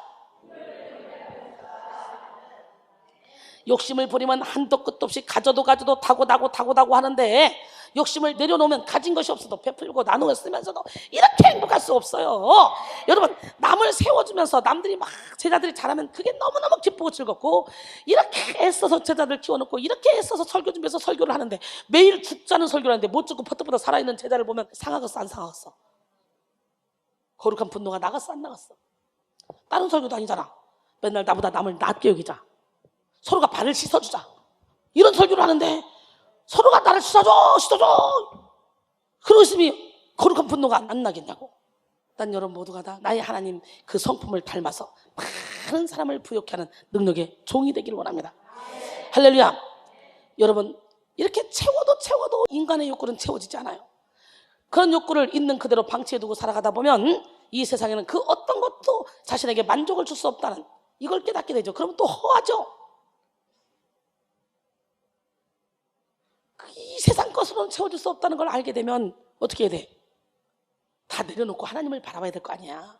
그런데 그럼에도 불구하고 미련한 인간은 만족할 줄 모르는 자신의 욕구를 하나님이 아닌 다른 것으로 채우려고 그저 급급하게 목마르게 찾아 헤맵니다.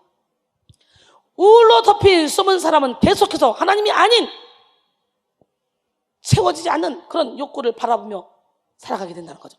이런 사람은 물질과 욕심, 식욕 등등 무절제로 칠 수 없는 삶을 살아가게 됩니다. 현대인들은 자신의 욕구를 따라 저마다 목마름에 애를 태우고 있습니다. 사실 정신을 차리고 생각해보면 없는 것이 더욱더 행복한 삶이라고 생각할 수도 있어요. 우리가 정신 차리고 살아보다 보면. 왜냐하면 핸드백에 돈이 많아 봐. 기도할 때 마음껏 기도할 수 있어 없어? 몇 억 가지고 있어봐. 불안해가지고 없어봐. 얼마나 편해. 가방 휙 던져놓고 푹 자도 집안에 막 돈 있어 막 불안합니다. 여러분 이렇게 때때로 없는 것이 행복하다는 걸 느낄 수가 있어. 있는 사람들은 그 있는 것을 지키기 위해서 힘들고 서울대 다니는 학생들이 왜 우울증이 많은 줄 알아? 다 공부 잘해서 갔는데 가보니까 잘하는 애들만 다 모였네. 거기서 경쟁하니까 너무 힘들지. 거기서 1등을 한번 했네. 그 1등을 지키기 위해서 잠도 못 자는 거지. 자기를 죽이는 영혼을 죽이는 거지. 그래서 우울증 환자들이 그렇게 많대. 공부 잘하는 것보다 인격 좋고 성격 좋은 사람이 세상에서 성공하는 거야. 그래서 생각해보면 없는 것이 더 행복할 수 있고 또 오늘 이 시대는요 없는 것이 없는 풍성한 시대야. 솔직히 얘기해봐. 여러분 밥 세 끼 먹는 것만 해도 우리 밥 먹으려고 살잖아. 옛날에 우리 어렸을 때는 밥 세 끼만 먹여주면 집에서 식모하고 머슴하고 다 해줬다. 그래서 1년 동안 일 다 해놓고 세경이 쌀 10세가만 했어. 내가 기억해요. 우리 집에 일꾼들 많았거든요. 식모도 많고. 식모들은요 와서 먹여만 줘도요 살아요. 우리 어렸을 때 풍성한 세대 속에 살고 있지만 그 속에서도 행복을 누리지 못한다는 거예요. 사랑하는 성도 여러분, 우리는 하나님 없이는 참 만족을 누릴 수 없는 존재입니다. 파스칼은 모든 사람에게는 오직 하나님만이 채울 수 있는 하나님이 만드신 공간이 있다는 거예요. 하나님만이 만드신 그 공간에는 하나님만이 채울 수 있는데 세상 것으로 채우려니까 안 떨어져. 이 뻥 뚫린 이 공간 때문에 항상 허한 거야. 하나님 없이는 참 행복, 참 기쁨을 누릴 수 없습니다. 우리는 오로지 하나님으로, 예수님으로 영혼의 목마름을 메꿔야 돼요. 빌립보 4장 11절로 13절, 내가 궁핍함으로 말하는 것이 아니니라. 어떤 형편에든지 나는 자족하기를 배웠노니 나는 비천에 처할 줄도 알고 풍부에 처할 줄도 알아. 모든 일, 곧 배부름과 배고픔과 풍부와 궁핍에도 처할 줄 아는 일체의 비결을 배우노라. 내게 능력 주시는 자 안에서 내가 모든 것을 할 수 있느니라. 할렐루야. 여기에 나타난 만족을 참된 만족이라고 할 수 있습니다. 오직 하나님으로부터 참된 만족의 길에 들어설 수 있다는 거죠. 온 지구를 다 뒤져도 우리를 참되게 만족시킬 수 있는 것은 없습니다. 하나님이 주시지 않습니다. 내 영혼의 빈 그릇, 그 영혼의 빈 그릇에 우리는 예수로 채워야 돼요. 성령으로 채워야 돼요. 그래야만 만족할 수 있어요. 시편 기자처럼 내 잔이 넘치나이다 라는 고백이 여러분의 고백이 되길 원합니다. 그렇지 않으면 허덕이는 삶을 살 수밖에 없잖아요. 이 세상 사람들이 다 허덕거리며 살아가는 이유가 바로 그것입니다. 세상 것으로 채워지지 않는데 예수를 찾지 않는 거예요. 여러분, 설령 하나님이 아닌 다른 것으로 채우려고 아무리 해도 밑빠진 독에 물 붓기만 하는 그런 삶이 되는 거죠. 이사야 55장 1절로 2절, 오라 너희 목마른 자들아 물러 나오라. 돈 없는 자도 오라. 너는 와서 사 먹되 돈 없이 값없이 와서 포도주와 젖을 사라. 너희가 어찌하여 양식이 아닌 것을 위하여 은을 달아주며 배부르게 하지 못할 것을 위하여 수고하느냐. 내게 듣고 들을지어다. 그리하면 너희가 좋은 것을 먹을 것이며 너희 자신들이 기름진 것으로 즐거움을 얻으리라. 할렐루야. 옆 사람 바라보시고 기름진 것으로 즐거움을 얻는 삶을 삽시다. 이여령 박사는 자신을 평생 우물을 파는 사람이라고 고백했습니다. 그가 간증한 책을 보면 자신은 늘 무언가에 대한 갈증이 있었다고 말합니다. 그는 자신의 목마름을 이렇게 고백했습니다. 명예를 달라고 글을 썼더니 명예가 생겼고, 돈을 벌려고 애쓰니까 돈이 생겼다. 병 때문에 병원에 다니니까 병이 나았다. 어느 날 너무나 외로워서 극장에 가서 영화를 보고 좋아하는 글도 읽어보고 그래도 채워지지 않았다. 혼자라는 절대 고독에 괴로웠다. 그런데 어느 순간 그 갈증이 바로 진리에 대한 갈증이요, 창조주에 대한 목마름임을 깨달았다. 이렇게 말했습니다. 할렐루야. 여러분, 이어령 박사는 수없이 많은 우물을 파며 광야를 통과한 후에야 영원히 목마르지 않을 샘물인 예수님을 만나게 된 거예요. 부귀, 영화, 광명을 다 채움에도 채워지지 않는 이 영혼의 목마름이 바로 하나님으로 인해 채워진다는 거죠. 이어령 박사는 예수를 통해 근원적인 목마름이 해결됐습니다. 오늘 이 시간에 우리 생수를 받아 마십시다. 요한복음 4장 14절에 내가 주는 물을 마시는 자는 영원히 목마르지 아니하리니 내가 주는 물은 그 속에서 영생하도록 솟아나는 샘물이 되리라. 할렐루야. 요한복음 7장 37절로 39절, 명절 끝날 곧 큰 날에 예수께서 서서 외쳐 이르시되 누구든지 목마르거든 내게로 와서 마시라. 나를 믿는 자는 성경의 이름과 같이 그 배에서 생수의 강이 흘러나오리라. 여러분, 진짜 여러분의 배에서 생수의 강이 흘러나와요? 영혼의 샘이 막 터졌어요? 예, 오늘 영혼의 샘이 막 터져야 돼. 생수의 강이 막 터져 나와야 돼. 할렐루야. 지금이 은혜 받을 때요, 지금이 치료 받을 때요, 지금이 능력 받을 때요, 지금이 하나님을 만날 때, 지금이 생수의 강이 막 터져 나올 때입니다. 믿기만 하면 터져 나온다잖아요. 빈들의 마른 풀처럼 시들은 여러분의 영혼에 성령의 단비가 주룩주룩 흘러나오길 원합니다. 빈들의 마른 풀같이 시들은 나의 영혼, 주님의 허락한 성령 간절히 기다리네. 강으로 메마른 땅에 단비를 내리시듯 성령의 단비를 부어 새 생명 주옵소서. 반가운 빗소리 들려 산천이 춤을 추네. 봄비로 내리는 성령 내게도 주옵소서. 강으로 메마른 땅에 단비를 내리시듯 성령의 단비를 부어 새 생명 주옵소서. 절 따라 우러를 내려 조목이 무성하니 갈급한 내 심정 위에 성령을 부으소서. 강으로 메마른 땅에 단비를 내리시듯 성령의 단비를 부어 새 생명 주옵소서. 참되신 사랑의 언약 어길 수 있사오랴. 오늘의 흡족한 은혜 주실 줄 믿습니다.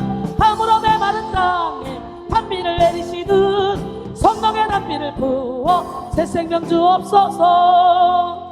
성령의 담비를 부어 새 생명 주옵소서.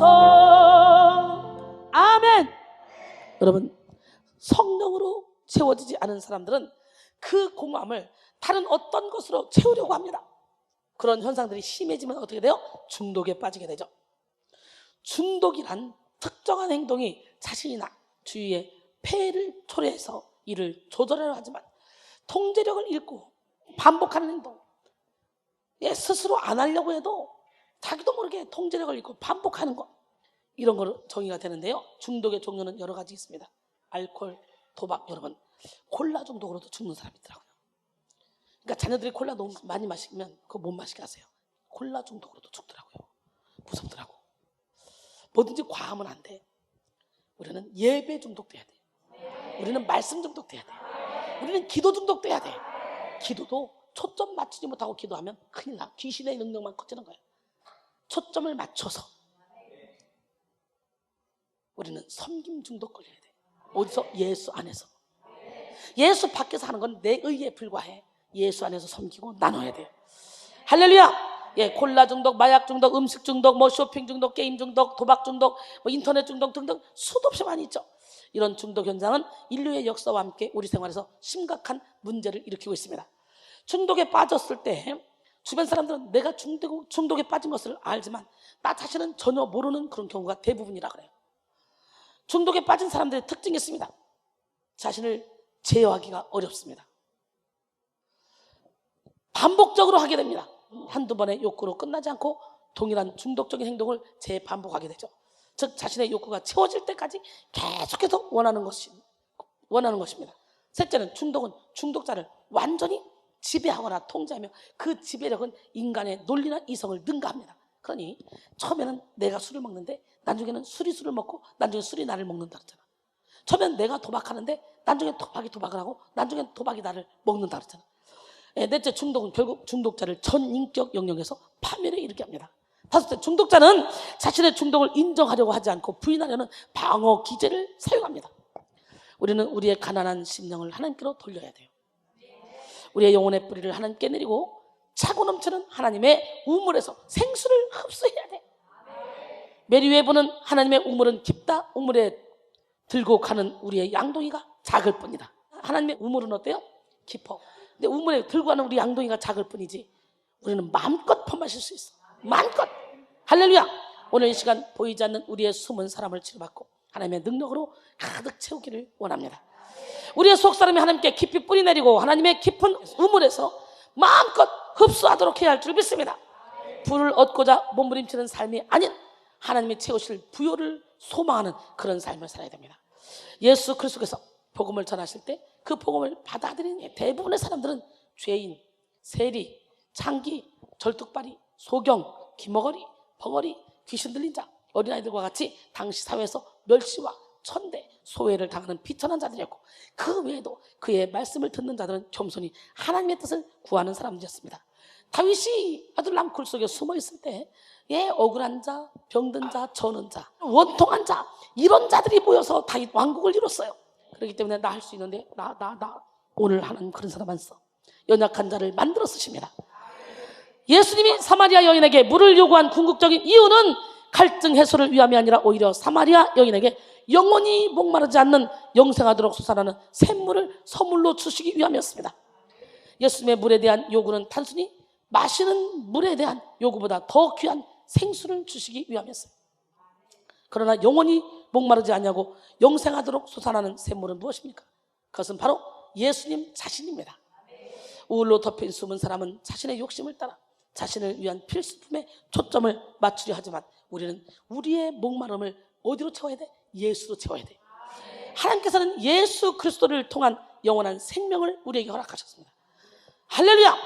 영원히 목마르지 않고 영생하도록 솟아나는 샘물 되시는 예수님을 우리의 주인으로 모십시다.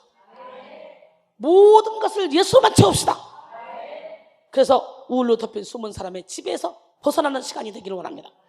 우울로 덮이는 게 아니라 예수로 덮여야 돼요. 말씀으로 덮여야 돼요. 기쁨으로 덮여야 돼요. 할렐루야. 그 다음에 우울로 덮인 숨은 사람의 특징 깨어진 삶을 삽니다. 무슨 삶? 유리가 한번 깨어지면 어떻게 해요? 붙일 수 없죠. 유리 멘탈이란 말이 있죠. 우리 인간들이 마음이 너무 연약해. 뭔가 막 은혜 받고 막 기쁘다 즐겁다 하다가도 누군가 한마디 하면 푹 쓰러져 버려. 하기야뭐 엘리야도 불을 끌어내리고 물을 끌어내리는데 이세벨의 말 한마디에 자빠지는 거 봐. 우리 인간은 이렇게 너도 나도 것이 다 유리 멘탈처럼 연약한 자들이야. 그래서 우리는 내면을 예수로 채워서 예수 안에서 강건해져야 돼. 할렐루야. 악한 영은 우울로 덮인 숨은 사람을 통해 우리의 삶을 산산조각 나도록 만듭니다. 악한 영은 우울로 덮인 우리의 숨은 사람을 조종하여 본래 하나님의 것인 우리를 하나님으로부터 멀어지게 합니다. 하나님과 점점 멀어진 사람은 제 기능을 하지 못합니다. 마태복음 5장 13절에 너희는 세상의 소금이니 소금이 만일 그 맛을 잃으면 무엇으로 짜게 하려. 후에는 아무 쓸데없어 다만 밖에 버려져 사람에게 밟힐 뿐이니라 그랬어요. 그렇습니다. 우울로 덮인 숨은 사람은 우리로 하여금 점점 하나님과 멀어지게 하며 제대로 된 기능을 하지 못하는 삶, 즉 깨어진 삶을 살게 합니다. 우리의 삶에 너무나도 필요한 그릇도 거울도 핸드폰도 컴퓨터도 다 깨지는 순간, 망가지는 순간 제 기능을 하지 못하잖아요. 그러면 곧 주인에게 버림받잖아. 이와 마찬가지로 악한 영은 우리가 하나님의 뜻대로 살지 못하도록 깨지고 망가지게 해서 더 이상 아무런 가능성도 희망도 붙잡을 수 없도록 만들어버립니다. 그렇게 우울로 덮인 숨은 사람은 우리의 삶을 깨트리고 언어를 깨트리고 관계를 깨트리고 시간과 물질을 깨트리고 건강을 다 깨트려버립니다. 그로 인해 마음도 산산조각내요. 더 깊은 상처 속에 헤엄치게 만들죠. 유리는 이렇게 한 번 깨지면 복구가 불능하듯이 우리의 삶도 한 번 깨지면 복구가 불능해. 한 번 이미지를 흐려버리면 그 다음 복구가 참 어려워. 이미 깨어진 마음은 회복되어지기가 어렵습니다. 그렇다 할지라도 예수님은 바꿀 수 있습니다. 할렐루야. 깨어진 마음으로 상한 인생을 살아가는 그런 사람들, 오늘 이 시간에 우울로 덮인 그런 사람들, 깨어진 자신 속에 갇혀있는 사람들, 절망 속에 갇혀있는 사람들, 오늘 주님 앞에 나와야 돼. 하나님의 영을 받아야 돼. 성령의 기름을 받아야 돼. 그래서 상처를 더욱더 견고하게 하는 세상과 단절시키고 하나님과 단절시키게 하는 이 사탄 마귀를 물리치고 오늘 이 시간에 우리는 진리의 자유 가운데 거해야 돼요. 여러분, 역시 저 사람도 똑같아. 저 사람도 날 싫어해. 저 사람도 날 무시하고 있어 라고 속삭이는 이 피해망상에서 빨리 벗어납시다. 악한 영은 어떤 경우에든지 우울로 덮인 숨은 사람을 지배해서 점점 더 상처를 악화시킵니다. 이미 깨져버린 나, 가능성이 없는 나, 모든 것을 잃게 된 나, 상처받은 나, 가난한 나, 무시받는 나, 이 나에 집중해서 점점 불완전함에 좌절하게 됩니다. 물론 우리 인간은 다 죄인이죠. 연약하고 부족한 죄인이죠. 맞아요. 다 죄인이에요. 로마서 3장 23절에 모든 사람이 죄를 범하였으며 하나님의 영광에 이르지 못하다. 에베소 2장 2절로 3절 보니까 전에는 우리도 다 그 가운데서 우리 육체의 욕심을 따라 육체와 마음이 원하는 것을 하여 본질상 진노의 자녀였더니 긍휼이 풍성하신 하나님이 우리를 사랑하신 그 큰 사랑을 인하여 여러분 이렇게 너도 나도 것이 다 죄인이라는 걸 우리는 인식해야 하고 깨달아야 돼요. 오늘 본문에 마음이 상한 자를 고친다 그랬죠. 내게 기름을 부어서 가난한 자에게 아름다운 소식을 전하게 하고 그 다음에 뭐 한다고? 마음이 상한 자를 고친다고. 이 단어는 본래 극심한 죄악으로 인해서 온몸이 터지고 멍든 가운데 그 상처를 쌈에 치료받지 못했다는 사실을 묘사할 때 사용합니다. 즉 마음이 상한 자는 영혼력이 죄악으로 인해 깨지고 터진 상태를 말하는 거예요. 그러나 오늘 본문에서는 하나님은 인간이 해결할 수 없는 죄 문제를 해결하고 그 죄로 인해 찢어지고 갈라진 것들을 싸매시고 치유해 주시는 그런 진정한 치유자시라는 것을 말씀하고 있습니다. 마음이 상한 자에 해당하는 니시베레 레브에서 레브는 인간의 심장 혹은 가슴을 지칭할 때도 사용되는 단어입니다. 그리고 이 니시베레 원형 쏴바르는 원래 그릇 따위를 땅에 던져 깨트리는 것을 의미하는 단어인데요.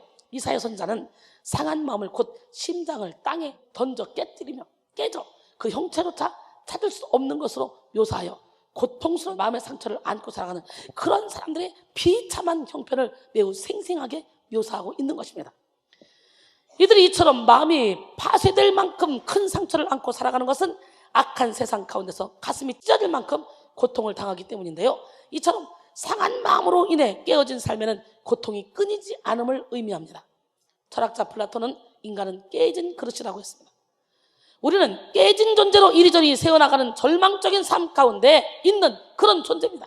그러나 여러분, 우리가 반드시 알아야 될 것은요, 하나님은 끊어지고 찢겨 상한 것을 싸매주시는 분이라는 거예요.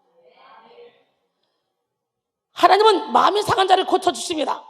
하나님은 상한 마음, 우울로 덮인 마음, 숨겨놓은 상처를, 깨진 삶을 그대로 받기 원해요. 더러운 대로, 추악한 대로, 깨진 대로, 부서진 대로. 그리고 하나님이 직접 치료하시길 원해요. 오늘 그 더러운 마음 그대로 주님 앞에 나옵시다. 하나님은 하나님의 손에 거쳐 우리의 삶이 완전해지기를 원하셔. 시편 51편 17절, 하나님께서 구하시는 제사는 상한 심령이라. 하나님이여, 상하고 통회하는 마음을 주께서 멸시하지 아니하시리다. 호세아 6장 1절에 보니까 오라, 우리가 여호와께로 돌아가자. 여호와께서 우리를 찢으셨으나 도로 낫게 하실 것이요, 우리를 찢으셨으나 싸매어 주실 것이라. 할렐루야. 이 말씀이 바로 우리의 상한 마음, 깨진 마음을 고칠 수 있는 유일한 치료법입니다. 예수 그리스도께 우리의 마음을 드리는 것밖에는 해결할 길이 없어요. 범죄한 다윗은 깨진 마음을 주님께 드렸습니다. 근데 하나님은 오히려 그것을 고치시고 더 아름다운 결과를 주셨습니다. 악을 선으로 바꿀 수 있는 재창조하시는 하나님, 그 하나님을 체험한 것이죠. 깨진 인생이 아름다워질 수 있는 길도 마찬가지겠죠. 하나님께 깨진 모습 그대로 나가는 거예요. 내 인생의 운전대를 주님께 맡기는 거예요. 내 힘과 결심이 약하여 늘 깨어지기 쉽고 넘어지기 쉬우나 주님, 내 모습 그대로 갑니다. 오늘 가서 여러분의 영혼육의 질병을 고침받고 깨진 심령을 치료받기를 원합니다. 내 모습 이대로 주 받으옵소서.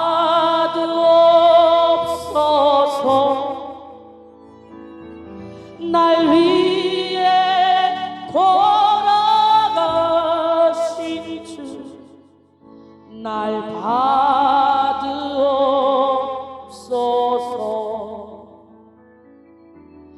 내 힘과 결심 약하여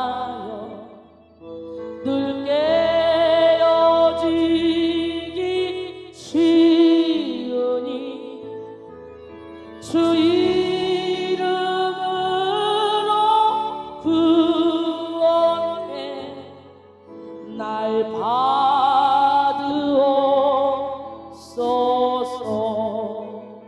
내 모습 이대로, 내 모습 이대로 주 받으옵소서.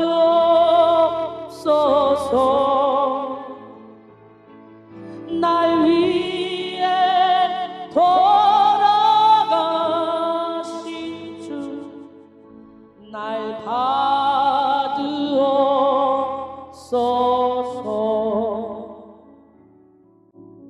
악한 영은 우리가 하나님께 우리의 상한 심령을 드리는 것을 끊임없이 방해합니다. 우리는 끊임없이 하나님께 그래도 나가야 돼요. 하나님께 우리의 숨은 사람을 드러내야 돼요. 스스로 무능함을 인정하고 하나님께 매달려야 됩니다. 이 시간 여러분 모두가 상한 마음을 만지시는 하나님을 만나기를 원합니다.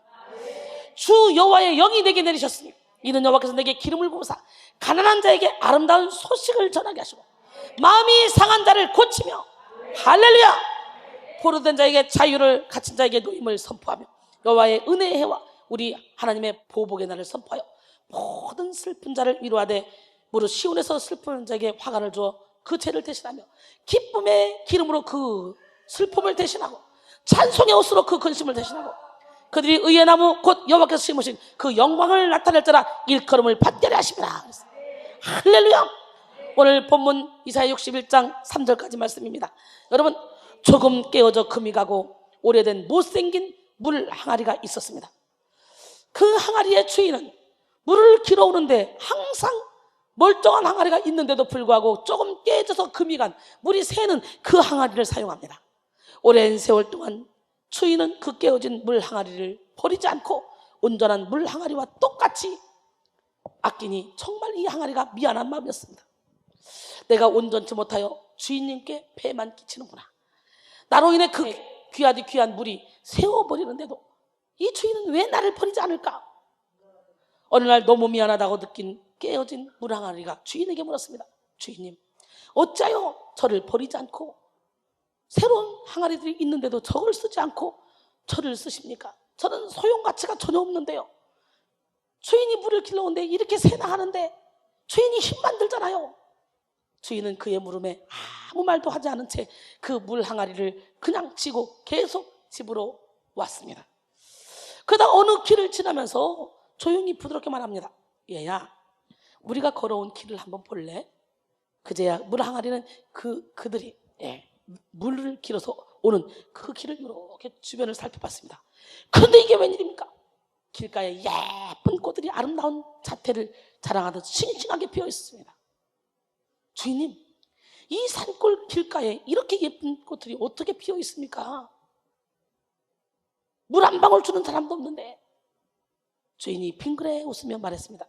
메마른 산 길가에서 너의 깨어진 틈으로 새어나온 그 물을 먹고 자란 꽃들이란다. 할렐루야.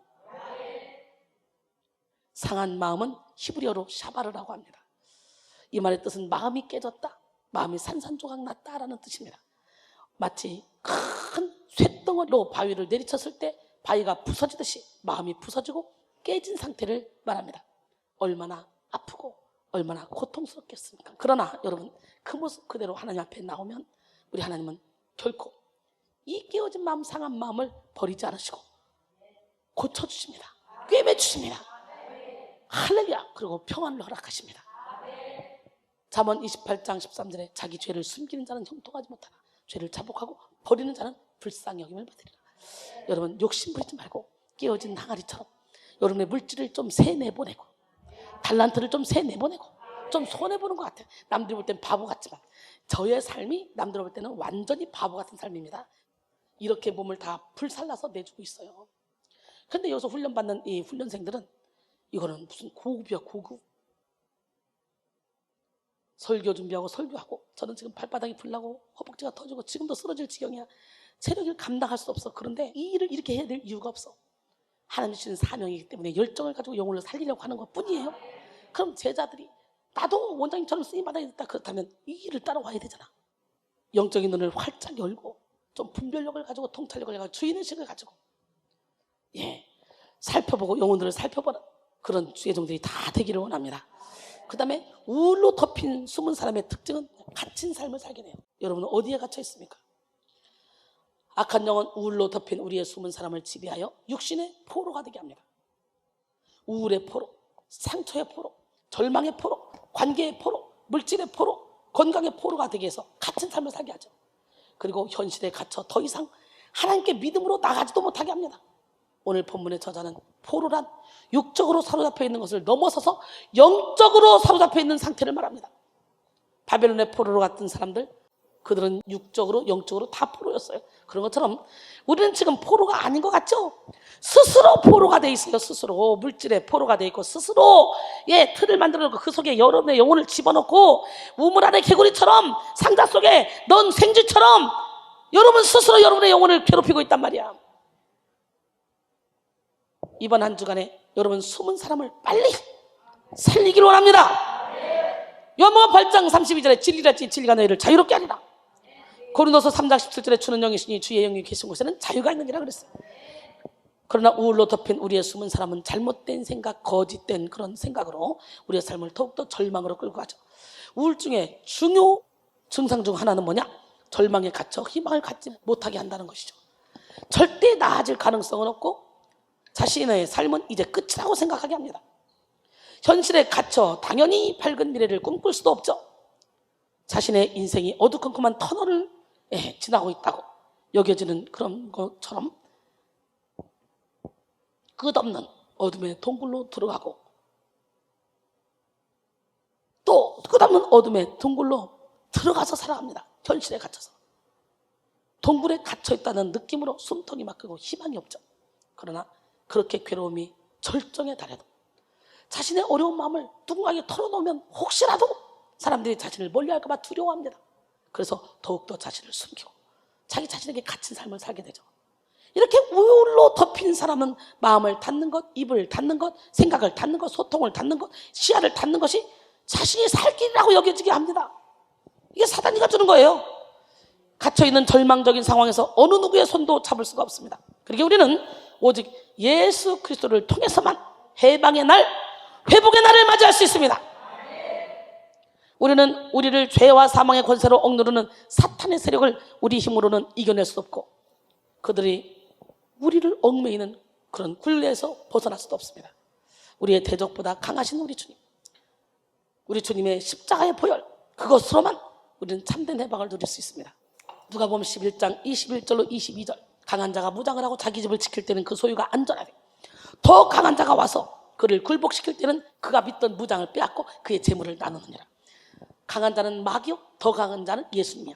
오늘 예수 그리스도가 여러분 심령 깊은 곳에 오셔서 마귀가 믿고 있던 그 무장 다 빼앗아버리고 마귀가 모아놨던 모든 재물을 나누는 역사가 일어나기로 합니다. 그래서 은혜를 받으면 더 구제합니다. 막 깨진 항아리처럼 깨져야 돼요. 구멍을 내야 돼요. 그 구멍을 내서 자꾸 달란트를, 재능을, 물질을 막 기쁨을, 막 평강을, 희락을 막 흘려보내서 많은 사람을 살려야 돼요. 하나님께서는 자신의 자녀, 특별히 곤고한 자, 슬픈 삶을 사는 그런 자들이 처한 상황을 역전시켜 주시는 그런 좋으신 분입니다. 곧 하나님은 슬픔 가운데 처한 우리에게 기쁨 되시는 예수 그리스도를 주셨습니다. 주님은 우리로 하여금 희락을 누리도록 하기 위해서 오셨습니다. 시편 30편 11절에 주께서 나의 슬픔이 번하여 내게 춤이 되게 하시며 나의 베옷을 벗기고 기쁨으로 띠띠우셨나이다. 여러분, 갇힌 삶, 포로된 삶에서 돌이키셔서 하나님께로 나아가시기 바랍니다. 죄와 사망의 세력에 얽매여 있는 자들의 결박을 푸시고 진정한 자유를 베푸신 하나님의 은혜를 누리십시다. 자유는 하나님이 자녀된 우리에게 주신 선물이자 특권입니다. 우리는 우울로 덮인 숨은 사람을 가진 자들이 어떻게 살아가는지 살펴봤는데요, 악한 영은 우울로 덮인, 우울을 통해 우리의 숨은 사람을 지배해서 우리로 하여금 목마른 삶, 깨어진 삶, 그리고 갇힌 삶을 살게 한다고 그랬어요. 우리 이제 예수를 만남으로 목마르지도 않고 깨지도 않고 갇히지도 않는 자유를 누리길 원합니다. 그러나 우리 하나님은 우리를 포기하지 않으시고 우리가 주님 앞에 상한 마음을 내어 드리기만 하면 우리를 치료하신다 그랬죠. 상한 갈대를 꺾지 않으시고 꺼져가는 등불도 끄지 않으신 하나님, 그 하나님은 누구 하나님? 이 시간 우리가 있는 모습 그대로 나아가 구체적으로 어떤 하나님을 만나야 될까? 먼저 위로의 하나님을 만나야 돼요. 무슨 하나님? 주님의 위로가 필요합니다. 우리 각 사람에게는 주님의 위로가 필요해요. 하나님은 우리를 위로하시는 분이에요. 오늘 주님의 위로를 받기를 원합니다. 위로는 같은 입장, 같은 마음, 같은 아픔을 가지고 공감하며 마음을 읽어주는 것을 의미합니다. 하나님은 우리의 입장, 우리의 아픔, 우리의 마음을 이해하시고 위로하십니다. 이사야 61장 2절에 여호와의 은혜의 해와 우리 하나님의 보복의 날을 선포하며 모든 슬픈 자를 위로한다 그랬지. 오늘 본문에서 여호와께서 메시아에게 기름을 부으시는 그런 목적 가운데 하나는 모든 슬픈 자를 위로하는 거예요. 여기서 슬픈 자는 사람이 죽거나 극복하기 힘든 그런 절망적 상황에 처할 때 놓이는 그런 절박한 감정 상태를 나타내는 단어입니다. 그리스도는 죄의 고통으로 슬퍼하는 자들, 사망을 극복하지 못하여 슬퍼하는 자들, 사회로부터 격리되어 인격적 대우를 받지 못해 슬퍼하는 자들을 깊이 위로하십니다. 그 어떤 사람 앞에서도 드러낼 수 없는 숨겨진 우울 또한 우리 하나님은 위로하시며 사랑으로 다 덮어주시고 치료해 주십니다. 우울로 덮여진 마음 그대로, 누추한 마음 그대로, 상한 마음 그대로, 그 모습 그대로 하나님께 나아오시고 하나님은 우리를 외면하지 않으시고 우리를 위로해 주시고 우리를 고쳐주십니다. 하나님은 우리의 아픈 숨은 사람에 대해 함께 아파하시며 함께 공감하시며 위로해 주십니다. 고린도서 1장 4절로 5절, 우리의 모든 환난 중에서 우리를 위로하사 우리로 하여금 하나님께 받는 위로로서 모든 환난 중에 있는 자들을 능히 위로하게 하시는 이시로다. 그리스도의 고난이 우리에게 넘친 것 같이 우리가 받는 위로도 그리스도로 말미암아 넘치도다. 할렐루야. 여러분, 아빠의 위로라는 그런 이야기가 있습니다. 여행하다 돌아오다가 우리 가족은 큰 사고를 당했습니다. 나와 아빠는 2개의 보조다리 목발 없이는 걸을 수 없게 되었습니다. 사춘기를 보내며 죽고 싶을 정도의 열등감에 시달렸습니다. 밥도 먹지 않고 책상에 엎드려 울고 있을 때 위안이 되어준 사람은 아버지였습니다. 아빠는 같은 아픔을 겪고 있었기 때문에 나의 아픔을 낱낱이 알고 있었습니다. 아빠의 사랑으로 무사히 사춘기를 잘 넘기고 대학에 입학했습니다. 대학에 입학식 날 아빠는 내가 자랑스럽다며 눈물을 글썽였습니다. 입학식을 끝내고 나올 때였습니다. 눈앞에 아주 긴박한 상황이 벌어졌습니다. 차도로 한 어린 꼬마가 뛰어들었습니다. 그런데 눈앞에서 믿을 수 없는 일이 벌어졌습니다. 아빠가 보조다리도 없이 아이를 향해 전속으로 달리고 있었습니다.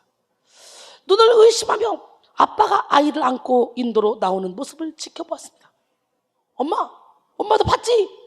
아빠가 걷는 거 봤지, 엄마? 하지만 엄마의 얼굴은 담담했습니다. 놀라지 말고 엄마 말 들어볼래?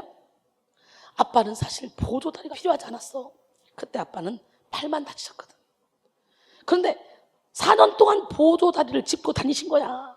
같은 아픔을 가져야만 너의 아픈 마음을 위로할 수 있다고 생각했기 때문에 그렇지. 눈물 나지 않습니까? 우리를 향한 하나님의 마음도 이와 같습니다. 하나님은 우울감으로 병든 우리와 함께 하시며 우리보다 더 아파하십니다. 그리고 함께 하심으로 인해 우리의 모든 필요를 채워가십니다. 사랑하는 성도 여러분, 우리를 위로하시고 싸매시는 하나님께로 나가시기 바랍니다. 엘리야 또한 절망의 상황 속에서 위로하시는 하나님의 사랑을 받았습니다. 하나님의 일을 하며 하나님의 기적을 나타내는 통로로 사용됐던 대선자 엘리야가 두려움과 우울감에 빠져 좌절하고 있을 때 하나님은 엘리야를 책망하지 않으셨습니다. 마음의 안식을 주시고 육신의 필요를 채우시고 그의 마음을 위로하셨습니다. 엘리야는 우울감으로 이제 하나님의 일을 하는 것에 대한 두려움이 있었지만 하나님은 엘리야를 떠나지 않으셨습니다. 하나님은 끝까지 엘리야와 함께 하셨고 다시 새 힘을 허락하셨습니다.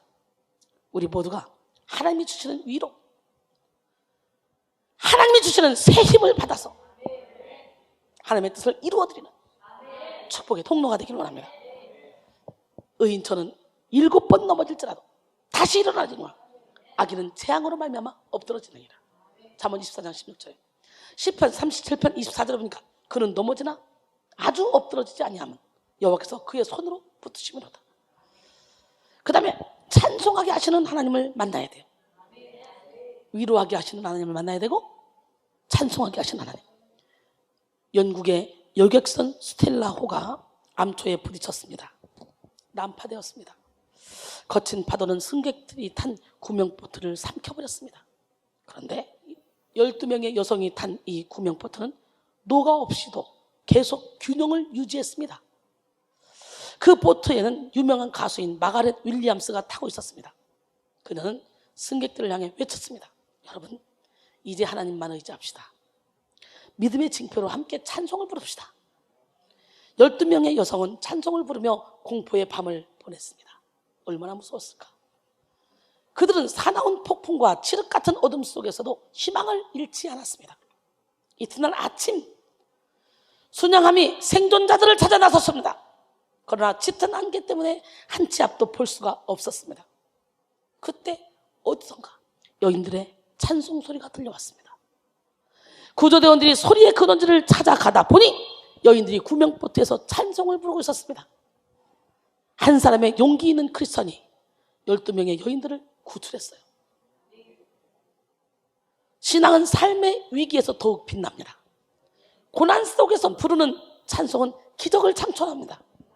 욥기 35장 9절로 10절 사람은 학대가 많음으로 부르짖으며 군주들의 힘에 눌려 소리치나 나를 지으신 하나님은 어디 계시냐고 하며 밤에 노래를 주시는 자가 어디 계시냐고 말하는 자가 없구나 그랬어요.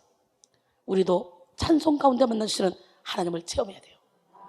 하나님은 우리를 위로하시고 치료하심을 통해 어떤 상황 속에서도 찬양할 수 있는 충만한 기쁨을 허락하십니다.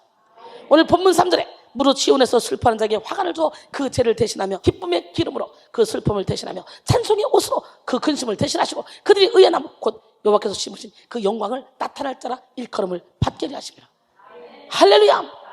예, 오늘 본문에 하나님은 슬퍼하는 자에게 화관을 주어 기쁨과 찬송의 옷을 주신다고 말씀하고 있죠. 죄를 쓰고 있다는 것은 고대 근동의 풍습으로 볼 때 인간이 상상할 수 없는 그런 최악의 상황에 처해 있는 상태를 의미합니다.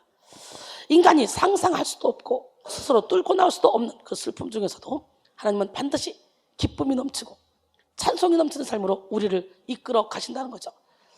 죄는 남은 잔재로서 매우 무가치한 것을 상징하며 흔히 죽음과 같은 절망스러운 환경에 처한 사람이 그 비통한 심정을 표현하기 위해서 머리에 뒤집어 쓴 것입니다. 마찬가지로 우울에 깊이 빠진 사람은 무가치함에 빠지고 스스로 죽음을 선택하게 하고 절망의 수렁에 빠져 살아갑니다. 그러나 아무리 처절한 그런 절망스러운 상황 속에 있다 할지라도 하나님이 개입하시기만 하면 우리는 기쁨을 얻을 수 있습니다. 또한 하나님이 개입하시면 우울과 극복할 수 없는 그런 죄의 무게가 압도되어 비통하게 살아가는 자라 할지라도 더 이상 머리에 죄를 뒤집어 쓰는 일이 없을 것입니다. 화관은 뭐예요? 반짝이다 라는 의미의 어원에서 유래한 단어로 사람을 영화롭게 하고 빛나게 하는 것을 의미해요. 오늘 시간에 우리 하나님이 여러분 화관을 주셔서 여러분을 빛나게 만들어줄 줄 믿습니다. 할렐루야. 그렇습니다. 하나님은 가장 비통한 자에게 가장 영광스러운 것을 씌워주시는 그런 하나님이에요. 하나님은 슬퍼하는 자들의 그 깊은 슬픔을 거두어내시고 오늘 시간에 여러분의 모든 슬픔을 거두어내야 돼요. 할렐루야. 또 기쁨의 기름으로 발라주십니다. 본문에서 기름은 여호와께서 그의 종 다윗에게 원수의 목전에서 머리에 발라주셨다고 고백한 기름과 동일한 것으로 이 기름은요 원수에게 당했던 모든 모욕과 멸시를 제거해주고 명예를 회복시켜 주는 것입니다. 마찬가지로 악한 영에게 조롱받고 지배받던 우리에게 하나님이 기름을 부어주시기만 하면 기쁨의 기름이 넘쳐서 찬양하는 인생으로 변할 수 있습니다. 고통으로 인해 여호와에 대한 찬양을 잃어버린 자라 할지라도 하나님이 역사하시면 찬양을 회복하게 됩니다. 우울로 인해 어두컴컴한 심령, 사그라든 믿음, 그리고 도저히 찬양할 수 없는 그런 상황 속에서도 하나님은 치료를 베푸시며 위로하시며 찬양하는 삶으로 변화시켜 주십니다. 이 시간 어떤 고난도 노래로 바꿔주시는 그 하나님의 치료를 맛보기를 원합니다. 마침내 우리는 하나님을 만나면 우울로 덮인 숨은 사람을 치료받고 위로받고 찬양하는 인생으로 변하게 됩니다. 뭐만 하면? 하나님을 만나기만 하면. 그리고 계속해서 무너졌던 곳, 황폐해진 곳들을 세우는 삶으로 변화됩니다. 오늘 여러분은요 무너진 곳, 황폐한 걸 잘 세워야 돼요. 또한 나뿐만 아니라 주변에 죽어가는 모든 영혼을 살리고 세울 수 있는 능력을 받게 됩니다. 이사야 61장 4절 그들은 오래 황폐했던 곳을 다시 쌓을 것이며 옛부터 무너진 곳을 다시 일으킬 것이며 황폐한 성읍 곧 대대로 무너져 있던 것들을 중수할 것이며 누가? 기름 부음 받은 자가 여러분 무너졌던 가정 다 세워. 할렐루야.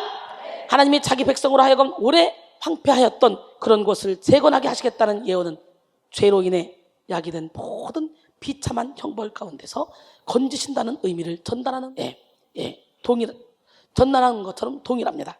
여러분 예루살렘의 황폐함은 하나님에 대한 유다 백성의 극악한 죄악으로 말미암은 것이며 인간의 심령의 황폐함은 아담과 하와의 죄악으로 말미암은 것입니다.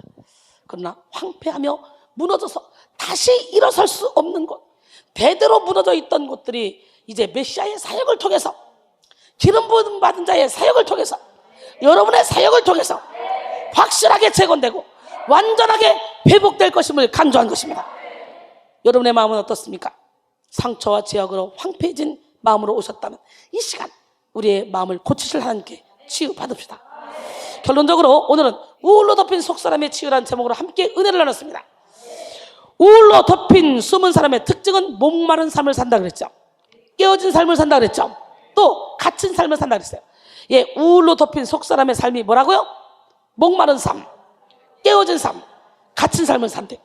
우리는 우리에게 있는 모습 그대로 그냥 하나님께 나가서 하나님을 만나야 돼요. 하나님을 만나기만 하면 우리의 모든 문제는 해결돼. 바로 지금이 하나님 만날 때입니다. 지금이 치유받을 때입니다. 지금이 능력받을 때입니다. 하나님은 살아계십니다. 할렐루야. 우리는 어떤 하나님 만나야 돼? 위로의 하나님. 또 어떤 하나님? 찬송하게 하신 하나님. 또 어떤 하나님? 회복시켜 주신 하나님을 만나야 돼. 이 시간 성령의 기름 부음을 받아서 우울로 덮인 속사람을 치료받고 주님이 주시는 힘으로 우리가 나가서 가난한 자에게 아름다운 소식을 전하고 마음이 상한 자를 고치고 포른 자에게 자유를, 갇힌 자에게 노임을 선포하고 여호와의 은혜의 해와 하나님의 보복의 날을 선포하며 모든 슬픈 자를 위로하되 무릇 시온에서 슬퍼하는 자에게 화관을 주어 그 죄를 대신하자 그랬어요. 우리를 통해서 그 일을 한대요. 화관은 뭐예요? 빛나게 한다는 거예요. 할렐루야. 예, 기쁨의 기름으로 그 슬픔을 대신하며 찬송의 옷으로 그 근심을 대신하게 하는 그런 우리 모두가 되기를 소원합니다. 이 시간 우울로 덮인 우리의 숨은 사람을 깨끗이 치료받읍시다. 살아계신 하나님을 만남으로 인해 우울로 덮인 숨은 사람을 치료받고 누구도 해결할 수 없는 그런 황폐함도 다시 쌓고 다시 일으켜 세우는 하나님의 도구로 멋지게 쓰임받읍시다.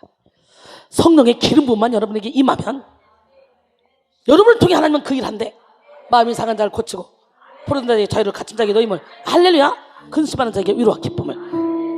오늘 여러분 모두가 축복의 통로로 쓰임받고 싶지 않아요? 옆 사람 바라보고 당신은 축복의 통로이다. 내 손을 주께 높이 드리라. 내 찬양 받으신 주님 내 마음을 주께 완짝 열